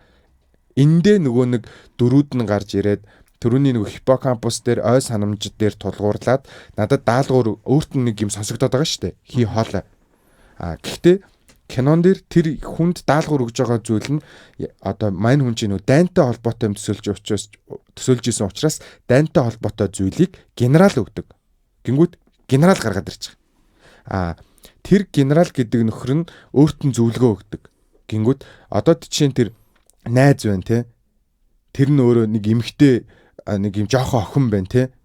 Тэгээд тэр нөгөө нэг юм том байгууламж байна те. Эдгээрүүд нь бүгд яг үнэндээ процесс дотор өөрийнх нь дотор болж байгаа хит нөгөө нэг сенситив хүлээж авсан мэдээлэлээсээ болж өөрт нь үсэж байгаа дуу хоолой. Гэхдээ тэрийг бүтээхдээ хажууд нь visual байдлаар гаргаад ирсэн. Болж тарж байгаа. Тэр нөгөө шизофренийн хүмүүсийн бичлэг гэдэг чинь те нөгөө юм сонин дүрснүүд нэг яриа гаргаал чимээ гаргаал гэдэг чинь тийм ч үү? Зөндөө тийм юмнууд байдаг шүү дээ. Тэрийг бодвол бүр яг тэр чинь ингээд нэг хүн гэхэд хүн биш нэг юм сонин сүнсшигч юм шиг харагдаад байдаг шүү дээ. Тий. Энд чинь болохоор кино учраас илүү ойлгомжтой тод зураглал гаргаад ирж байгаа юм. Бодит байдал дээр ямар нэгэн команд өгж байгаа нэг зүйлийг бүтээн. Тэр нь одоо чинь миний ой санамжинд чинь хит шашинлаг хүн байлаа гэж бодоход даалгавар өгж байгааг бурхан угаасаа биднэрт даалгавар өгдөг гэж бодож байгаа бол тэр хүн одоо бурханыг яана. Тэрэн дотроо жишээ нь юу гэдэг буддын шашинтай байх юм бол одоо нэг аль нэг бурхан нь те тэр Лакшми ч юм уу юу ч нэг бурхан нь буддаан ч юм уу ингэж байгаа. Эсвэл Чингис хааныг шүтдэг хүн байх юм бол Чингис хаан надаар дамжуулж ингэж юм гаргадаг ч юм уу. Энэ нь төрөний нөгөө нэг баахан механизмын дунд тайлбарлаж байгаа хэсэг байхгүй. Тэгэхээр мань хүн чинь нөгөө нэг төрөний кинон дээр гарч исэн юунуудыг тайлбарлах юм бол жишээ нөгөө тоог хардаг те тооноос юм хайдаг. Тэгээд тэндээсээ утга гаргаж ирдэг. Тэр утгаа төсөөлөл болгож одоо бүтээгээд хий дуу хоолойнуудыг сонсоод тэрнийхэн төлөө ажиллаж явдаг. Тэрэндээ гүн гүнзгий итгэдэг гэдг нь төрөний хэлсэн тархины бүтцүүд дээр гарсан алдагдлаас төрөний ярьсан механизмуудаас болоод үүсэж байна гэж тайлбарлаж байна. За амар хүнд сэдв явлаа. За энийг хоёр сонсчаараа би айгүй эвтэйхэн тайлбарлсан гэж бодож байгаа шүү. Тэгээд ер нь бол ойлгоцлох байх хэрэгтэй тийм ч бас. Яг нөгөө нэг дампит таун хэлсэн шүү дээ. Бүр ингээд над руу бүр ингээд гар марны хилэмж бол. Сүлдээ нөгөө хичээл сууж байгаа юм шиг мэдэрч төрсөн. Нэг багшийнхаа урд суучаад нөгөө нэгдүгээр игнээс хичээл сууж байгаа юм шиг. Тэр чи багчааг нөгөө тэгж хандаж яриад байдаг шүү дээ. Тийм. Тэгээд тэр нөгөө нэг зүгээр өөр жишээн дээр жишээ нөгөө нэг юм заримдаа хүмүүс нөгөө нэг юм чанга бодлоо ярьцдаг ч юм уу те. Эсвэл өөрийн бодол юм уу гадаад юм уу гэдгээ ялгаж чадахгүй зарим хүмүүс байдаг штэ. Тэр чинь яг нөгөө нэг бүр нөгөө нэг үлээ ямар алкоголик хүмүүс гэдүүлээ нөгөө хит их архиудаг хүмүүсийн тэр чинь нөгөө нэг фильтрдэж чадхаа ойлоод бодолтойгоо ингээд амар чанга яриад эхлэх билүү те. Тэр чинь би бол амар жишээ нөгөө нэг юм баггүй түрүүний ярьдаг глутамат гэдэг нейротрансмиттер шүү дээ. Тэр ялгархтаа өөрийнхөө NMDA рецептор гэдэг юм рецептортой холбогддог байхгүй юу? Аливаа ялгарсан нейротрансмиттер эсвэл даавар эсвэл за энэ хоёроор жишээ авч те. Энэ ялгарсан бол аль нэг одоо рецептортой холбогддог. Өөрийнхөө хүлээн авартай холбогдож үйл ажиллагаа явуулдаг. Тэгэнгүүт энэ NMDA гэдэг рецептор нь болохоор N-метил D аспартат гэдэг нэртэй ийм одоо рецептор байхгүй юу? Энэ рецептортэйгээ холбогдож үйл ажиллагаагаа хийдэг. Тэгэнгүүт хит их арх уугаад байгаа те. Эсвэл нөгөө нэг ийм одоо генийн хувьд асуудалтай байгаа хүмүүс энэ одоо глутамат гэдэг даавар болон түүний хүлээн авж байгаа хүлээн авар дээр алдаа гарснаасаа болж дотоод бодол болон гадаад сигнал ялгаж чадхаа байлаад гудамжинд хүмүүс өөр өөртөөгөө яриад явж идэг штэ амар чангаар. Энэ бол энэний шалтгаан гэсэн. Тэгэхээр арх их угаадах юм бол одоо энэ архины чинь ингээ шинж тэмдгүүд нь шизофрени болоод эхэлдэг байхгүй. Тэгэхээр түрүүний бидний хэлжсэн эхний нөгөө нэг юм арх өөрөө аз жаргалын дааврын ялгарлтыг хүчээр ихсэгдэг. Дофаминыг шууд ихсэгдэг. Тийм учраас арх уусан үедээ хүн жаргалтай мэдрэмжийг авдаг. Энэ нь байнга ялгараад тахлаар нөгөө дофамины ялгаралт альва нөгөө бидний биед чи эргэх зохицуулттай байдаг. Тархинаас тухайн дааврыг ялгаруул гэдэг кодыг өгдөг. Тэр нь ялгардаг. Ялгарангууд ямар хэмжээнд ялгарч байгааг нь хүлээн авдаг. Хүлээн аваар бидний одоо бие махбодод байдаг. Тэр хэмжээг нь мэдрэнгүүтээ их багаас нь хамаарат энийг ихсэг эсвэл багасгах гэдэг тохиог буцаагаад тархилуу нь явуулдаг. Тэгэнгүүт байнгын гаднаас алкогол хэрэглээд дааврын түвшин өндөр байгаад ах юм бол бид мэдрэхтэй даавар чинь өндөр байгаад байгаа учраас тархинаас дааврыг ялгаруулдаг команда болиул гэдэг мэдээлэл өгчдөг. Тэгэнгүүт тэр урт хугацаанд тэрийг ялгаруулж байгаа даавар нь байхгүй болчихдог. Ялгарх нь багасчдаг. Чин тестостерон хэрглэж байгаа хүмүүс төр нөгөө нэг юм гаднаас хүчээр тестостерон аваад байнгут тэрийг мэдрэнгүүтээ тархилуу мэдээлэл дамжуулаад энд хит их байгаад байгаа учраас бити ялгаруулад байгээд тэгээ явандаа хатангаршил үсээд тэр нь ялгархаа болоод эхлэнгүүт тэр зүйлгүйгээр тэр бодисгүйгээр жаргалтай мэдрэмжийг авч чадхаа болоод тэрийг байнга хэрэгэлдэг болохыг донтолт гэж байгаа. Тэр ер нь бол тэгтээ юу яасан шүү дээ. Би өмнө манай комментэн донд байсан санагдаад байгаа юм. Арх хэтрүүлэхээр яг шууд шизофрен биш зүгээр ойролцоо төс шинж тэмдгүүд зөндөө байдаг. Гэтэ энэ урт хугацаанд хэрэглүүл штэ. Нэг удаадаа бол тухайн хүний нөгөө генийн бэкграунд, стрессийн байдал, тухайн хүний суурь өвчлөлөөс хамаарат шинж тэмдгүүд өгнө. Тэгээ тэрийгэ боддоор одоо чинь арх ууцсан хүн ингэдэг байхгүй юу? Яагаад арх ууцсан хүн нэг юма дотроо олон бодоод олон яриад идэг вэ гэхээр бид нар ингээд арх ууж байгаа үед GABA гэдэг нэртэй нейротрансмиттер ялгардаг.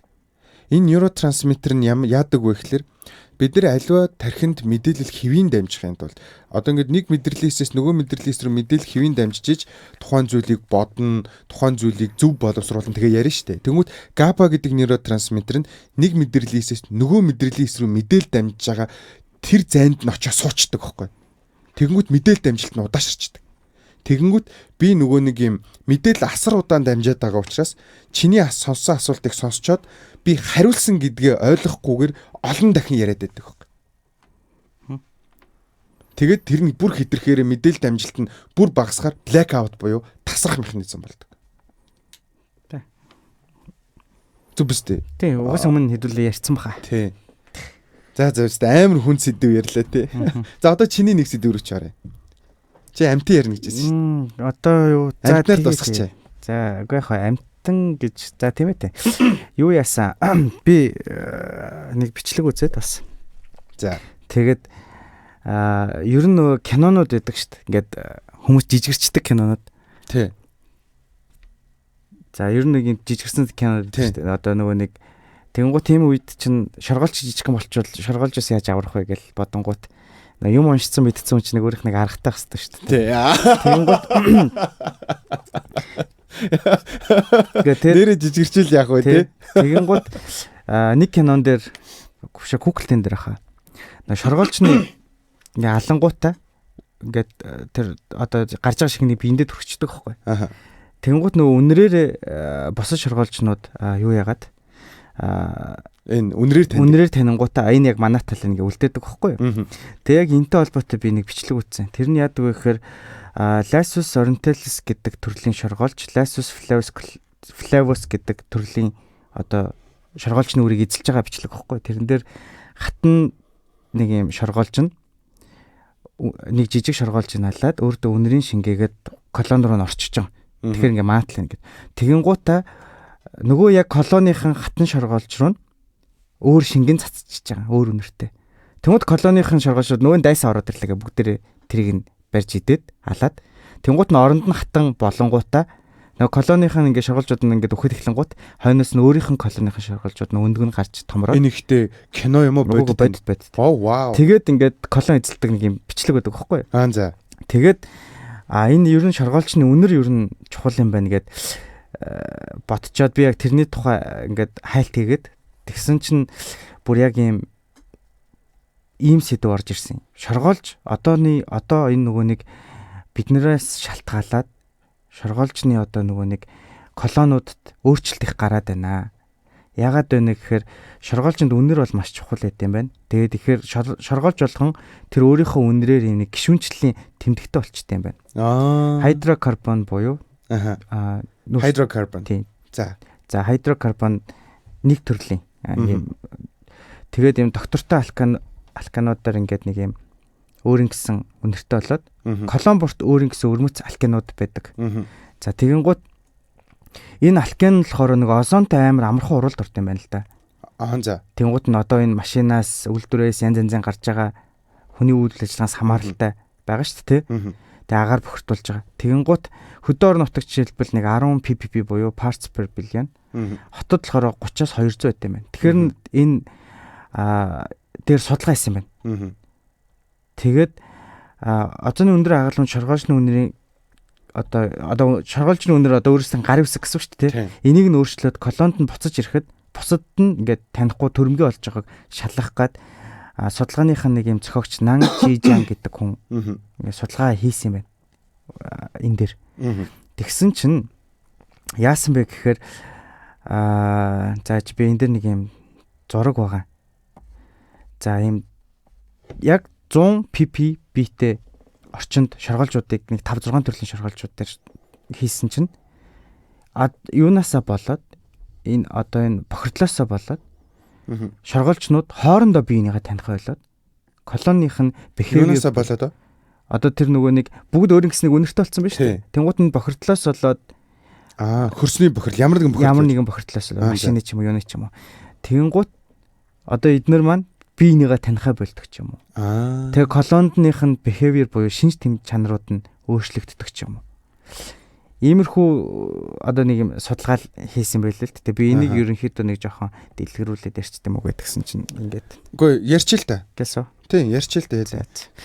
Тэр хооронд нь зүгээр нөгөө хайдрокарбон гэдэг чинь нөгөө одоо органик нэгдэл тэгээд карбон буюу C.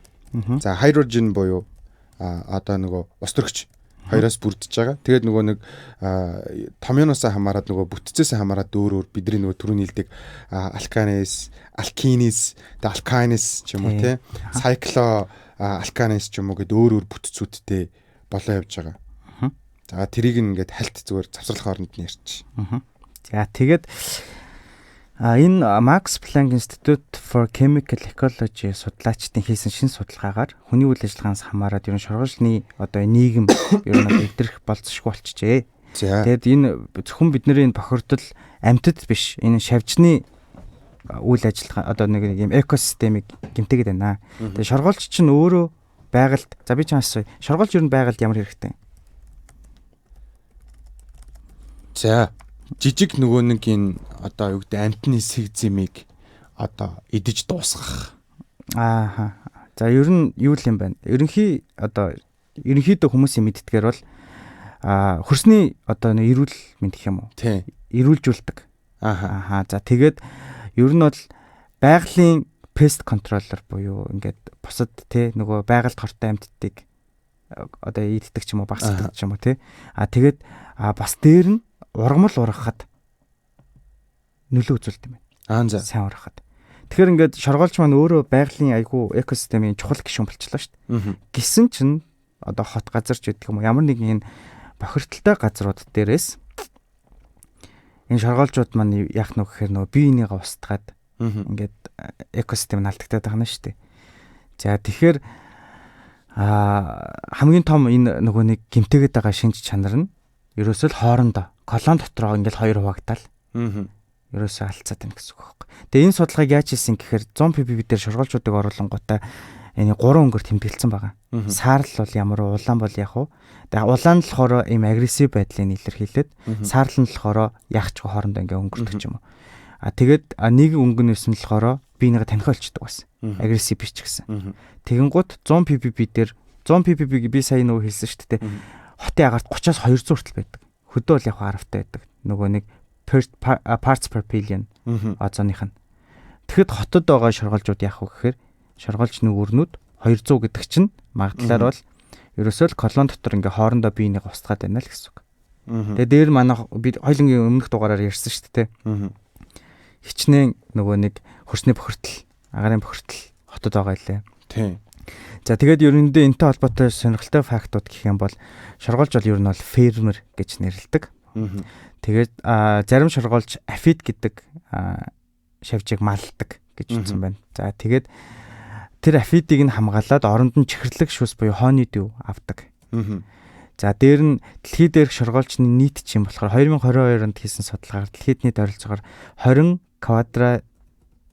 квадриллион шоргоолж байдаг. За нийт биомасс нь бүх зэрлэг шувууд ба хөтөн амьтдын нийлбэртэй ойролцоо гэсэн үг. Тэгэхээр маш их шоргоолж исэн байгаа ч тийм. За тэгээ шоргоолч нь болохоор хоорондоо стан хийдэг. За. Тэгээд жишээ нь гэхэд Аргентин ант гэдэг төрөл зүйл юм байна л да. Хэдэн мянган километр үргэлжилсэн супер колон үүсгдэг. Тэгээд тэр супер колон бусад колонтойгоо статдаг гэж. Газар нутгийн төлөө юм тий. За тэгээд зарим шоргоолж болохоор биенийгээс боолчилдаг гэж. Тэгэхээр ер нь юу гэсэн үг гэхээр энэ шоргоолч өөрөө жоохон бас агрессив юмтай байгаа сте тий. Тэгэхэд колон дотроо биенийгээ танихаа болчвол юу болох вэ гэдэг ингээд ойлгомжтой болж байна. Тэг хэрвээ бид нэр шоргоолчтой адилхан хэмжээтэй болчих бүр алуулах нэ тий. Боолчлогдоо. Тэгэхээр ерөөсөө яг юу л яах юм бэ? Ингээл ямар нэгэн байдлаар нэгийг нь устгаал тий. Өнрийг нь ингээл биендээ шингээх юм шиг. Тэр 100 pp гэдэг нь polypropylene plastic pollution гэдэг үгээр ээж юм. Озоны нэг юм юу байна? Нэгж байна. Parts per billion гэдэг нэг одоо юу гэдэг чинь тий. Тийм. За тэгээд ер нь ер нь юу одоо ингэсэгээл хэдүүлээ дуусгая да. Ер нь хоёлаа ингээ. Дараагийн дугаар дээрээс би яг цагаа харна заяа. Тэгээд нийт одоо имлэгийнхэнтэй хэлэхэд хагас өдөр өглөө бит аппарат дэвдээд л та гэхгүй. Хүнээс буруугаа ягаад те. Тэрнээс ч юм болоод подкаст зорчлоо штэ. Хэцүү болчиход байна. Тий. Тэгээд одоо дараагийн хагас өдөр яг юу ч болсон хаяад ирнэ амлаа. Тэгээд дараагийнх тэр зочинтой явах уу? Тэгээд надаас нэг юм санаа гарсан. Хоёлоо ер нь одоо би сүүлд болон л амар кино үздэг лээ. За. Яг нэг киног үзээд яг тэр киноныг холбогдлолтой яг мэрэгжлийн хүн суулгаад тайлбарлах юм бол бас гоё байж магадгүй. Эсвэл бол тэр кинон дээр гарсан золон тохиолдсонтой адилхан хүн ч гэдэг юм уу тий. Яг тийм адилхан өвчтөй байсан хүн ч юм уу. Тий. Ер нь яг ямар нэгэн байдлаар тэгж явуулсан сонирхолтой магадгүй л гэж бодлоо. Окей. Тэгээд энэ үргээ дуусгая те. Тэгээ Science Minds podcast-ийн 2 дахь улирлын энийг баян хэлдэг те 4 дахь дугаар энэ хүрээ дуусч जैन. Тэгээд энэ хүртэл сонссон та хэдтэй маш их баярлалаа. Угаасаа мундаг да. Тэгээд нөгөө subscribe дараарай. Тэгээд нөгөө подкастаа сонссон бол бас шеэрлжүүл айгүй хөөрх юм билээ шүү. Нэлээд хөөрхөн дэм болд юм билээ шүү. За тэгээд дараагийн дугаараадаас дахиад би дахиад тийм айгу одоо юу гэдэг сэтгцэн өвчин ч юм уу нэг юм амьдралд ингээ байдаг юмнуудыг хүнд механизмыг арай бүр энгийнээр тайлбарлах гэж хичээнэ. Өөртөө амар чаленж өсгөнэ. Би нэг хэдэн факт хэлж гэж бодсон. За хэлж л дээ. За би яг шоргоолж нэг сонирхдаг байсан юм аа. Тэгээд гой фактууд байд юм байна. За тэгээд ямар факт байна гэхээр заяо. Шоргоолж нөгөө нэг ингээд биенийгээ дагаа яваад иддэг шүү дээ. Буцах замаа болдог шүү дээ. Тэр бас яг тэрийг чи юу яадаг ч бодож байна. Одоо мапл тэмдэглэдэг байлгүй дээ. Бас л нөгөө нэг юу яд юм байна. Үнэрээр хайдрокарбон. Үнэрээр л юм байна ерөөсөө. Тэгээ буцах замаа тэгж болдог. Тэгээд тэрийг мөрийн дагдаг. Тэгээд олон шоргоолж явах юм бол мөрний илүү хүчтэй болдог. Тэгээ энийг нь судлаад хүмүүс алгоритм хүртэл бүтээсэн. Энийг нь ant colony optimization гэж нэрлэдэг. За тэгээд ягаад ингээ ер нь бол замаа алддаггүй гэд ингээд болчихоо те. Тэгээд нөгөө өхлийн тойрог үсгдэг. Тэр бас нөгөө үнэр нь ингээд нөгөө циклд орчдөг юм. Тэгээд тойрдог. Тэгээд тойрсоргоод өгчдөг. Тийм. Тэгээд дэлхийн хамгийн том шоргоолчны колон гэдэг ирсэн шүү дээ. Тийм. Энэ яг 6000 км урттай байна гэж. Бараг дэлхийн талыг хэлсэн юм шүү. Ер нь Чингис хаан юм шүү.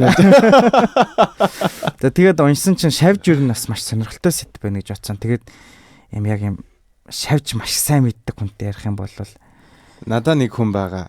Нэг биологч байгаа гэж бодсон. Тэгээ. За тэгээ сая бол нөгөө Marvel-ийн кино илүү дуусахтаа нөгөө дуусчингуудаа ардаас нөгөө киноны нэг юм хэсэг явдаг штэ те. Тэр шиг явчлаа төгсгөлөө гэсэн ардаас нь флакт хэлээ. За тэгээ жоохон замбраагүй дуусчлаа sorry. За баяртай. Yeah baby.